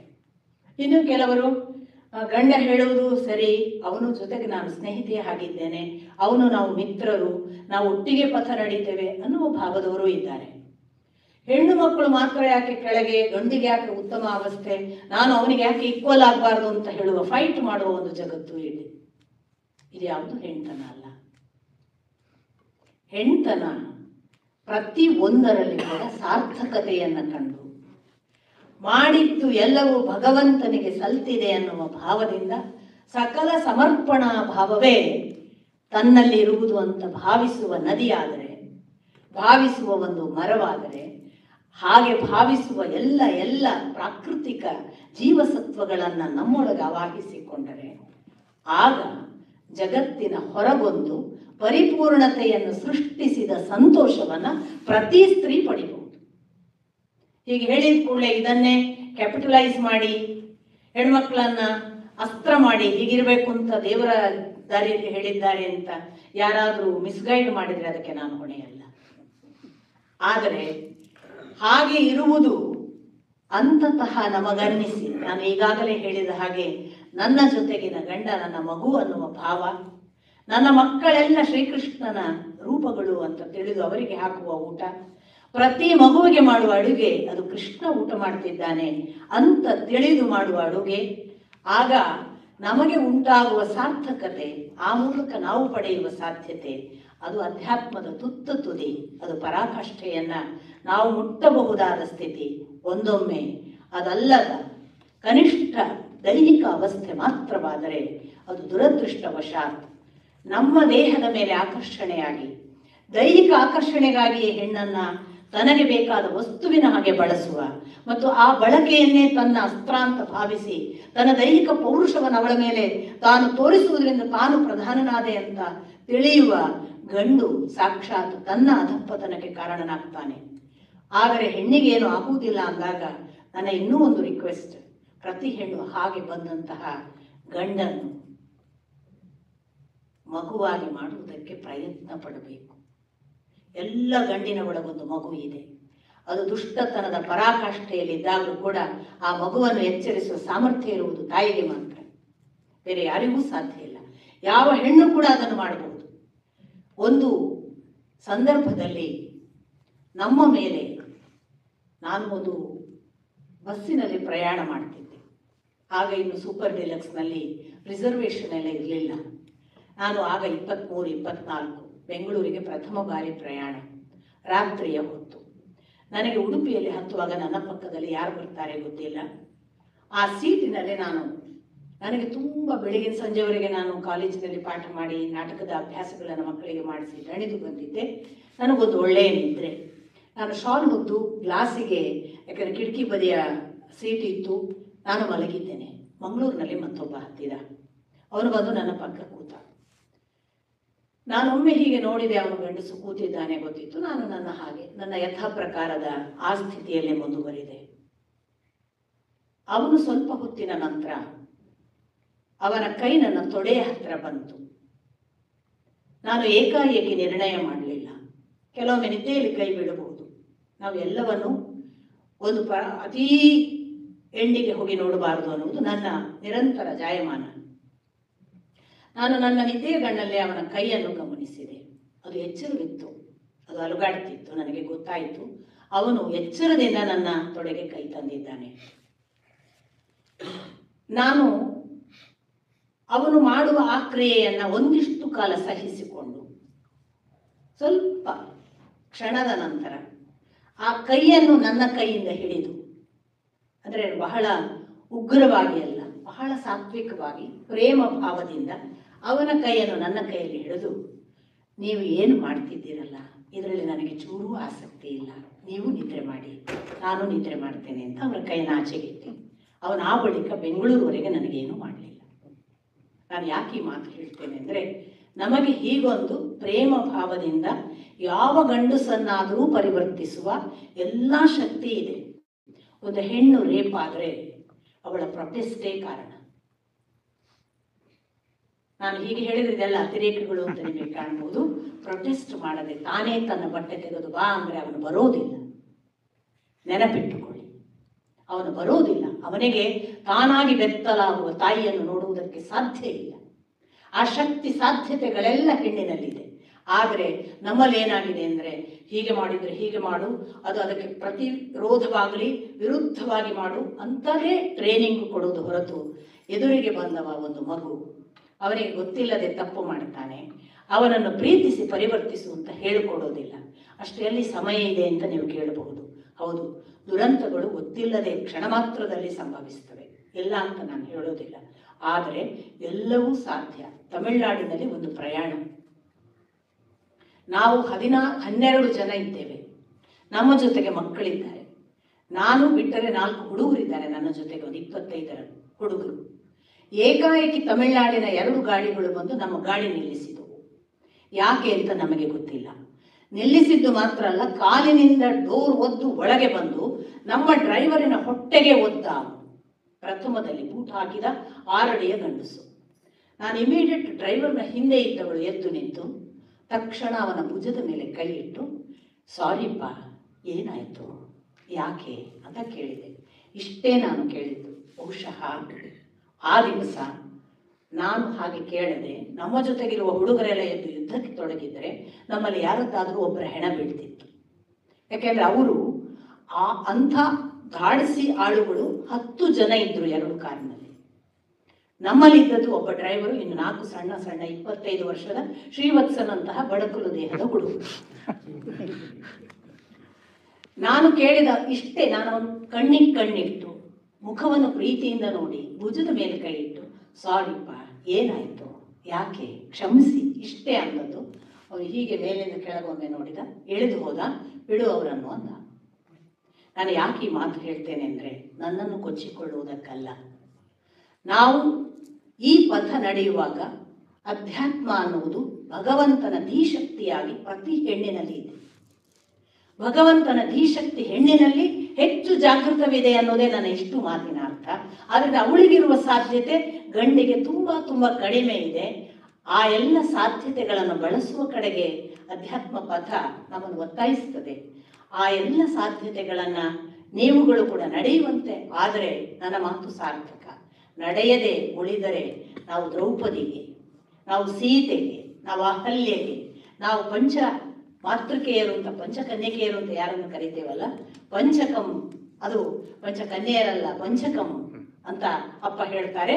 ಆ ಅರ್ಥದಲ್ಲಿ ಅವರನ್ನು ನಾವು ಸ್ಮರಿಸಬೇಕು ಅಂತಾದರೆ ಆ ದ್ರೌಪದಿಗೆ ನೋಡಿ ಚಾಯ್ಸ್ ಇತ್ತು, ಕೆಡಲಿಲ್ಲ. ಆ ಸೀತೆಗೆ ನೋಡಿ ಚಾಯ್ಸ್ ಇತ್ತು, ಕೆಡಲಿಲ್ಲ. ಆ ಅಹಲ್ಯೆಗೆ ನೋಡಿ ಚಾಯ್ಸ್ ಇತ್ತು, ಕೆಡಲಿಲ್ಲ. ಯಾರು ಚಾಯ್ಸ್ ಇದ್ದು ಕೆಡಲಿಲ್ಲ ಅಲ್ಲ, ಅವರನ್ನು ನಾವು ಇವತ್ತು ಪಂಚಕನ್ಯೆಯರು ಅಂತ ಸ್ಮರಿಸೋದು. ಯಾಕೆ ಅಂತಂದ್ರೆ ಚಾಯ್ಸ್ ಇಲ್ಲದೆ ಕೆಡದೇ ಇರುವುದು ದೊಡ್ಡದಲ್ಲ. ನನ್ನ ಜೊತೆಗಿರುವ ಒಬ್ಬ ಹುಡುಗ ಯಾವಾಗಲೂ ಹೇಳ್ತಾನೆ, ಚಾಯ್ಸ್ ಇದ್ರೆ ನಾನು ಇಷ್ಟೊತ್ತಿಗೆ ಭ್ರಷ್ಟಾಚಾರಿ ಆಗ್ತೇನೆ, ಚಾಯ್ಸ್ ಇಲ್ಲ ಅಂತ ಚೆನ್ನಾಗಿದ್ದೇನೆ. ಆದ್ರಿಂದ ನಾನು ಹೇಳೋದು ನೋಡಿ, ಸೀತೆಗೆ ಚಾಯ್ಸ್ ಇತ್ತು. ರಾಮ ಕರ್ಕೊಂಡು ಬಂದು ರಾಮನನ್ನು ಬಿಡಿಸಿ ರಾವಣ ಕರ್ಕೊಂಡು ಬಂದಿದ್ದ, ಒಪ್ಪಿಕೊಂಡು ಬಿಟ್ಟಿದ್ರೆ ಆಗೋಗ್ತಿತ್ತಲ್ಲ. ಚಾಯ್ಸ್ ಇತ್ತು. When she had a choice, she rejected. ನನಗೆ ಅವನೇ ಬೇಕು, ಅವನಲ್ಲದೆ ಪರಪುರುಷನನ್ನು ಮುಟ್ಟುವುದಿಲ್ಲ. ದ್ರೌಪದಿಗೆ ಚಾಯ್ಸ್ ಇತ್ತು. 5 ಜನ ಗಂಡಂದಿರ ಜೊತೆಗೆ ಬದುಕಿದ ಆ ಕ್ರಮ ಇದೆಯಲ್ಲ, ಒಂದು ಗಂಡನಿಗೆ ತನ್ನನ್ನು ಅರ್ಪಿಸುವಾಗ ಒಂದೇ ಗಂಡ, 2ನೆಯ ಗಂಡನ ಯೋಚನೆ ಕೂಡ ಇಲ್ಲ. ಆ 5 ಜನ ಗಂಡಂದರಿಗೂ ಈಕ್ವಲ್ ಆದ ಸಂತೋಷ. ತನಗೆ ಸಿಕ್ಕಲಿಲ್ಲ, ಅವನಿಗೆ ಮಾತ್ರ ಸಿಕ್ಕಿದಳು ಅನ್ನುವ ಭಾವ ಕೊಡದೆ ಪ್ರೀತಿಸಿದ್ದಿದೆಯಲ್ಲ, ಅದನ್ನೇ ಕೃಷ್ಣನ ಜೊತೆಗೆ ಬಂದ ಸತ್ಯಭಾಮೆ ಕೇಳ್ತಾಳೆ ಕಾಡಿನಲ್ಲಿ ವನವಾಸದಲ್ಲಿದ್ದಾಗ, ನೀನು ಹೇಗೆ 5 ಜನರನ್ನು ನಿಭಾಯಿಸ್ತಿ? ನಾವು ಇಷ್ಟು ಜನ ಹೆಣ್ಣಂದ್ರಿದ್ದು ಒಬ್ಬ ಗಂಡನನ್ನು ನಿಭಾಯಿಸೋದಕ್ಕಾಗಲ್ಲ. ಆಗ ಹೇಳ್ತಾಳೆ ದ್ರೌಪದಿ ಹೇಗೆ ನಿಭಾಯಿಸಿದೆ ಅನ್ನುವ ವಿವರಣೆ ಇದೆ ಮಹಾಭಾರತದಲ್ಲಿ. ಆದ್ರಿಂದ ದ್ರೌಪದಿ ಯಾಕೆ ನಮಗೆ ಶ್ರೇಷ್ಠ? ಬೇಡ, ಅಹಲ್ಯೆಯನ್ನ ನೀವು ಯಾಕೆ, ನಾವು ಅಹಲ್ಯೆಯನ್ನ ಕಥೆ ಕೇಳಿದರೆ ಅವಳು ಗೌತಮನ ಜೊತೆಗೆ ಹೋಗಿ ಬಿಡಬಹುದಿತ್ತು. ಗೌತಮನ ಜೊತೆಗಿದ್ದಾಗ ಇಂದ್ರನ ಜೊತೆಗೆ ಹೋಗಿ ಬಿಡಬಹುದಿತ್ತು. ದೇವಲೋಕ, ಋಷಿಯ ಲೋಕವನ್ನು ಬಿಟ್ಟು ಹೋಗಿ ಬಿಡಬಹುದಿತ್ತು. ಹೋಗಲಿಲ್ಲ, ಶಾಪಕ್ಕೆ ಸಿದ್ಧಳಾದಳು. ನಿಮಗೆ ಗೊತ್ತಿರಲಿಕ್ಕೆ ಸಾಕು, ವಾಲ್ಮೀಕಿಗಳು ಎಲ್ಲಿಯೂ ಕೂಡ ಅಹಲ್ಯೆ ಗೊತ್ತಿಲ್ಲದೆ ಸೇರಿದಳು ಅಂತ ಬರೆಯೋದಿಲ್ಲ, ಗೊತ್ತಿದ್ದು ಸೇರಿದಳು ಅಂತ ಬರೀತಾರೆ. ಯಾಕೆ ಗೊತ್ತಾ? ದೇವಲೋಕದಲ್ಲಿ ಗೌತಮನ ತಪಸ್ಸಿನ ಭಾರಕ್ಕೆ ಇಡೀ ದೇವಲೋಕ ಅಲ್ಲೋಲ ಕಲ್ಲೋಲ ಆಗುವ ಸ್ಥಿತಿಯಲ್ಲಿತ್ತು. ಗೌತಮನ ತಪಸ್ಸನ್ನು ಕಡಿಮೆ ಮಾಡಬೇಕಾಗಿತ್ತು. ಗೌತಮನ ತಪಸ್ಸಿನ ಶಕ್ತಿ ಕಡಿಮೆ ಆಗದಿದ್ದರೆ ದೇವಲೋಕಕ್ಕೆ ಅನಾಹುತ ಇದೆ. ಆದ್ದರಿಂದ ಈಗ ಇಂದ್ರ ಹೋಗಿ ಅಹಲ್ಯೆಯನ್ನು ಕೆಡಿಸುವುದರ ಮೂಲಕ ಗೌತಮನಿಗೆ ಕೋಪ ಬಂದು ಅವನು ಶಾಪ ಕೊಟ್ಟರೆ ಅವನ ತಪೋಶಕ್ತಿ ಇಳಿಯುತ್ತದೆ. ಹಾಗಾಗಿ ಇಂದ್ರನನ್ನು ಕಳುಹಿಸಲಾಯಿತು. ಅಹಲ್ಯೆ ದೇವಲೋಕದ ಒಳಿತಿಗಾಗಿ ತನ್ನನ್ನು ತ್ಯಾಗ ಮಾಡಿತ್ತು. ಈ ತ್ಯಾಗಕ್ಕೆಲ್ಲ ಅರ್ಥಗಳನ್ನು ಸುಮಾರು ಮಾಡಲಾಗಿದೆ. ತುಂಬಾ ಕಡಿಮೆ ಮಟ್ಟಕ್ಕೆ ಅದನ್ನು ಇಳಿಸಿ, ಹಾಗಾದ್ರೆ ಇಂಥದ್ದೆಲ್ಲ ಶೋಷಣೆ ಅಲ್ವಾ, ಇದನ್ನು ತ್ಯಾಗ ಹೇಳುದ ಅಂತ ಒಂದು ಮಾಡಿ ತೋರಿಸಿ ಇಂಥ ತ್ಯಾಗವನ್ನು. ಆಗ ಶೋಷಣೆಗೂ ತ್ಯಾಗಕ್ಕೂ ಡಿಫರೆನ್ಸ್ ಗೊತ್ತಾಗುತ್ತೆ ನಮಗೆ. ಅದನ್ನು ಅಹಲ್ಯೆ ಮಾಡಿ ತೋರಿಸಿ. ಹಾಗೇನೆ ಬಹಳ ವಿಶೇಷವಾಗಿ ಯಾಕೆ ಮಂಡೋದರಿಯನ್ನು ನೆನಪು ಮಾಡಬೇಕು? ಕಣ್ಣ ಮುಂದೆ 10 ಹಲವು ಹೆಂಡಂದಿರ ಜೊತೆಗೆ ಇದ್ದಂತಹ ರಾವಣ, ಇವಳು ಯಾರೊಟ್ಟಿಗಾದ್ರೂ ಹೋದ್ರೆ ಬೇಡ ಅಂತಿರ್ಲಿಲ್ವೇನೋ? ಚಾಯ್ಸ್ 1000 ಇತ್ತು, ಎಂದು ಹೋಗ್ಲಿಲ್ವಲ್ಲ, ಅದಕ್ಕೆ ಮಂಡೋದರಿಯನ್ನು ಸ್ಮರಿಸಬೇಕು. ಈ ತರ ಚಾಯ್ಸ್ ಇದ್ದಾಗ ಕೆಡದೆ ಇರುವುದುಂಟಲ್ಲ, ಅದು ಅಂತರಂಗದ ಧೀಶಕ್ತಿ. ಅದು ಸ್ತ್ರೀಯರಲ್ಲಿ ಕೆಲವರಿಗೆ ಮಾತ್ರ ಸಾಧ್ಯ. ಯಾಕೆ ಸತಿ ಸಾವಿತ್ರಿಯನ್ನು ಹೇಳಿಲ್ಲ? ಯಾಕೆ ನೆಲದ ಮಯಂತಿಯನ್ನು ಹೇಳಲಿಲ್ಲ? ಚಾಯ್ಸ್ ಇರಲಿಲ್ಲ. ನೋಡಿ, ಕನೆಕ್ಟಿವಿಟಿ ಮಾಡಿದಾಗ ಅವರಿಗೆ ಚಾಯ್ಸ್ ಇರಲಿಲ್ಲ. ಸಾವಿತ್ರಿಗೆ ತನ್ನ ಗಂಡನೇ ದೇವರು ಅನ್ನೋದು ಅವನು ನಡ್ಕೊಂಡು ಬಂದಿದ್ದು, ಅವನು ಹೋಗುವುದು ಬೇಡವಾಗಿತ್ತು. ಆದ್ರಿಂದ ಅವನನ್ನೇ ಬೆನ್ನು ಹತ್ತಿದ್ಲು, ಬದುಕಿಸಿ ತಂದಳು. ಅವಳಿಗೆ ಚಾಯ್ಸ್, ಇನ್ನೊಂದು ಗಂಡಿನ ಚಾಯ್ಸ್ ಇರಲಿಲ್ಲ. ಅದರಿಂದ ಅವಳನ್ನು ಹೇಳೋದಿಲ್ಲ. ನಳದ ಮಯಂತಿಯ ಕಥೆಯೂ ಅಷ್ಟೇ. ದಮಯಂತಿಗೆ ಅಲ್ಲಲ್ಲಿ ನಳ ಬಿಟ್ಟು ಹೋಗ್ತಾನೆ ಮತ್ತೆ ಸಿಗ್ತಾನೆ, ಬಿಟ್ಟು ಹೋಗ್ತಾನೆ ಮತ್ತೆ ಸಿಗ್ತಾನೆ, ಹೊರತು ಅವರ ಚಾಯ್ಸಿನ ಪ್ರಶ್ನೆಗಳಿಲ್ಲ. ಚಾಯ್ಸ್ ಇದ್ದು ಯಾರು ಕೆಡಲಿಲ್ಲ ನೋಡಿ, ಅವರನ್ನು ನಿತ್ಯ ಸ್ಮರಿಸಿ ಅಂತ. ಸ್ವಾತಂತ್ರ್ಯದ ಸ್ವೇಚ್ಛಾಚಾರ ಆದರೆ ಕೆಡುಕಿಗೆ ನಿಜವಾದ ವ್ಯಾಖ್ಯಾನ. ಸ್ವಾತಂತ್ರ್ಯ ಸ್ವೇಚ್ಛಾಚಾರವಾಗದೆ ಬದುಕಿದ್ರಲ್ಲ, ಆದ್ರಿಂದ ಅವರು ಶ್ರೇಷ್ಠ ಸ್ತ್ರೀಯರು. ಹಾಗಾಗಿ ನಾನು ಮತ್ತೆ ಮತ್ತೆ ಹೇಳೋದು, ನಾವು ಅಂತರಂಗದಿಂದ ಕೆಡದ ಹಾಗೆ ನಮಗೆ ಮಾತ್ರ ಇರುವ ಧೀಶಕ್ತಿಯನ್ನ ಸಂಪೂರ್ಣ ಬಲವಾಗಿ ಪರಿಣಮಿಸಿದರೆ ನಮ್ಮಷ್ಟು ಬಲಿಷ್ಠರು ಇನ್ನು ಯಾರೂ ಇಲ್ಲ. ಕೊನೆಯದಾಗಿ ಒಂದು ಮಾತು, ಹಾಗಾದ್ರೆ ನಮಗೆ ಯಾಕೆ ಕಟ್ಟುಪಾಡುಗಳು? ಹೆಣ್ಣುಮಕ್ಕಳಿಗೆ ಹೇಳುವ ಕಟ್ಟುಪಾಡುಗಳನ್ನು ಗಂಡಸಿಗೆ ಯಾಕೆ ಹೇಳೋದಿಲ್ಲ? ನಾನೊಂದು ಕ್ರೂಡಾದ ಮೆಟಫಾರ್ ಕೊಡ್ತೇನೆ. ಒಂದು ಪ್ರಾಣಿ ಸಂಗ್ರಹಾಲಯದಲ್ಲಿ ಜಿಂಕೆಯನ್ನು, ಮೊಲವನ್ನು ಬಂಧನದಲ್ಲಿ ಇಡೋದಿಲ್ಲ. ಸಿಂಹ ಹುಲಿಯನ್ನೇ ಬಂಧನದಲ್ಲಿ ಇಡುವುದು. ನಾವು ತುಂಬಾ ಬಲಿಷ್ಠರಾದ್ದರಿಂದಲೇ ನಮಗೆ ಬಂಧನ. ಯಾಕೆ ಗೊತ್ತಾ? ನಾವು ಕೆಟ್ಟರೆ ಲೋಕವನ್ನು ಕೆಡಿಸುವ ಎಲ್ಲ ಸಾಧ್ಯತೆ ನಮಗಿದೆ. ಗಂಡಿಗೆ ಆ ಸಾಧ್ಯತೆ ಇಲ್ಲ. ನಾವು ಕೆಟ್ಟರೆ ಲೋಕಕ್ಷಯವಾಗ್ತದೆ, ಕುಲಕ್ಷಯವಾಗ್ತದೆ. ಅದು ಆಗದೇ ಇರಬೇಕಾದ್ರೆ ಹೆಣ್ಣನ್ನು ಕೆಲವು ಕಟ್ಟುಪಾಡುಗಳಲ್ಲಿ ಇಳಿಸಿಕೊಳ್ಳದೆ ಇದ್ರೆ, ಅವಳು ಒಂದು ವೇಳೆ ಮೇರೆ ಮೀರಿದರೆ ಸುನಾಮಿ ಎದ್ದ ಸಮುದ್ರ, ಪ್ರವಾಹಕ್ಕೆ ತನ್ನನ್ನು ಎರೆದುಕೊಂಡು ಬಿಟ್ಟರೆ ಉತ್ತರ ಖಂಡದಲ್ಲಿ ಆದಂತಹ ಪ್ರವಾಹದ ಅಳತೆ, ಯಾರನ್ನೂ ನೋಡದೆ ಕೊಚ್ಚಿಕೊಂಡು ಹೋಗಬಲ್ಲ ಎಲ್ಲ ಸಾಮರ್ಥ್ಯ ಹೆಣ್ಣಿಗಿರುವುದರಿಂದ ಈ ಮನುಸ್ಮೃತಿ ಮೊದಲಾದ ಅಧ್ಯಾತ್ಮ ಪರಂಪರೆ ಕೂಡ ಹೆಣ್ಣನ್ನು ಒಂದು ಅಳತೆ ಒಳಗಿಡೋದು ಒಳ್ಳೆಯದು ಅಂತ ಹೇಳಿತು. ಯಾಕೆಂದ್ರೆ ಅವಳು ಗೆರೆ ದಾಟಿ ಹೊರಗೆ ಬಂದರೆ ಗಂಡು ನಿಲ್ಲಿಸಲಾರ. ಈ ಭಯಕ್ಕೆ ಅವಳನ್ನು ಬಂಧಿಸಿ ಪಂಜರದೊಳಗಿಟ್ಟು ಹೋಗಿ ನೋಡಿ ಬನ್ನಿ ಅಂತ ಬಂಧಿಸಲಾಗಿದೆ. ಆ ಬಂಧನ, ಒಂದು ಧ್ವಜ ಇದೆ. ಒಂದು ಧ್ವಜ ಸುಂದರವಾಗಿ ಹಾರುವುದು ಯಾವಾಗ ಹೇಳಿ? ಕೆಳಗೊಂದು ಅದಕ್ಕೆ ಹಗ್ಗದ ಕಟ್ಟು ಇದ್ದಾಗ. ಭಗವಂತನಿಗೆ ಕಟ್ಟಿದ ಪರಮ ಬಂಧನ ಇರುವುದರಿಂದ ಈ ಬಂಧನ ಅತ್ಯಂತ ಸುಂದರ ಅಂತ ಭಾವಿಸಿದರೆ ಇದು ಭಗವಂತನ ಬಂಧನ. ಆ ಭಗವಂತನಿಗೆ ಅರ್ಪಿಸಲಿಕ್ಕೆ ಬೇಕಾಗಿ ಈ ಶಕ್ತಿ ಇದೆ. ಈ ಶಕ್ತಿಯನ್ನು ಅವನಿಗಲ್ಲದೆ ಬೇರೆಯವರಿಗೆ ಬಳಸುವುದಿಲ್ಲ ಅನ್ನುವುದೇ ನಿಜವಾದ ಅಧ್ಯಾತ್ಮ. ಆಗ ಹೆಣ್ಣು ನಿಜವಾದ ಅಧ್ಯಾತ್ಮದ ದಾರಿಗೆ ಪ್ರತಿನಿಧಿ. ಅಂಥದೊಂದು ಸಾಧ್ಯ ಆಗಲಿ ಅಂತ ಆಂಜನೇಯನ ಸನ್ನಿಧಿಯಲ್ಲಿ ಆಂಜನೇಯ ತಾಯಿಯನ್ನು ನೋಡಿದ ಹಾಗೆ ಯಾವ ಒಬ್ಬ ಭಕ್ತನೂ ನೋಡಲಿಲ್ಲ. ಆಂಜನೇಯ ಸೀತೆಯನ್ನು ನೋಡಿದ ಪರಿ ನಿಮಗೆ ಗೊತ್ತಿದೆ. ಇಡೀ ರಾವಣನ ಅಂತಃಪುರದ ಎಲ್ಲ ಹೆಣ್ಣು ಮಕ್ಕಳ ಎಲ್ಲ ವ್ಯಭಿಚಾರಿಯ ಅವಸ್ಥೆಯನ್ನು ನೋಡಿದಂತಹ ಆಂಜನೇಯ ಏಕದಮ್ಮೊಮ್ಮೆ ಪಶ್ಚಾತ್ತಾಪಕ್ಕೆ ಒಳಗಾಗ್ತಾನೆ.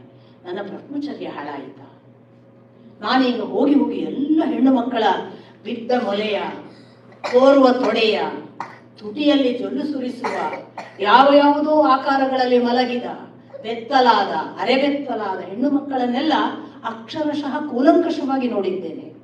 ಹಾಗಾದ್ರೆ ನಾನು ತಪ್ಪು ಮಾಡಿದೆನಾ ಅಂತ ಆಂಜನೇಯ ತನ್ನನ್ನು ತಾನು ವಿಮರ್ಶಿಸಿಕೊಳ್ತಾನೆ. ತಕ್ಷಣ ತನಗೆ ತಾನೇ ಸಮಾಧಾನ ಹೇಳ್ತಾನೆ, ಇಲ್ಲ, ನಾನು ಇವರನ್ನು ನೋಡಿ ಎಲ್ಲಿಯೂ ಪ್ರಚೋದಿತನಾಗಲಿಲ್ಲ.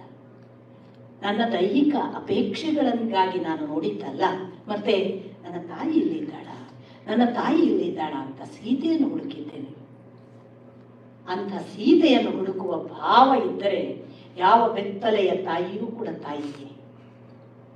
ಯಾವ ಹೆಣ್ಣು ಕೂಡ ನನ್ನನ್ನು ಉದ್ಧರಿಸಲಿಕ್ಕೆ ಬಂದ ಅಮ್ಮ, ಅದನ್ನು ಆಂಜನೇಯ ತೋರಿದ್ದಾನೆ. ಅಂಥ ಪ್ರಾಣದೇವರ ಮುಂದೆ ಈ ಹೆಣ್ಣಿನ ಸಾಧ್ಯತೆಗಳ ಬಗ್ಗೆ, ಅಧ್ಯಾತ್ಮದ ದಾರಿಯ ನನ್ನ ನಡೆಯ ಅನುಭವದ ಆಧಾರದ ಮೇಲೆ ಒಂದಿಷ್ಟು ಕೃಷ್ಣ ಭಗವಂತ ತೋರಿದ ಪಥದ ಆ ಅನೇಕ ಆಕರಗಳ ಜೊತೆಗೆ ನನ್ನ ಅನುಭವಗಳನ್ನು ನಿಮ್ಮ ಜೊತೆಗೆ ಹಂಚಿಕೊಂಡಿದ್ದೇನೆ. ಎಷ್ಟು ಪ್ರೀತಿಯಾಗುತ್ತೋ ಅಷ್ಟು ತೆಗೆದುಕೊಳ್ಳಿ, ಪ್ರೀತಿ ಆಗದಿದ್ದರೆ ನನ್ನ ಮೇಲೆ ಒಗೆದು ಬಿಡಿ ಅಂತ ಪ್ರಾರ್ಥಿಸ್ತಾ ನನ್ನ ಮಾತು ಮುಗಿಸ್ತೀನಿ. ನಮಸ್ಕಾರ.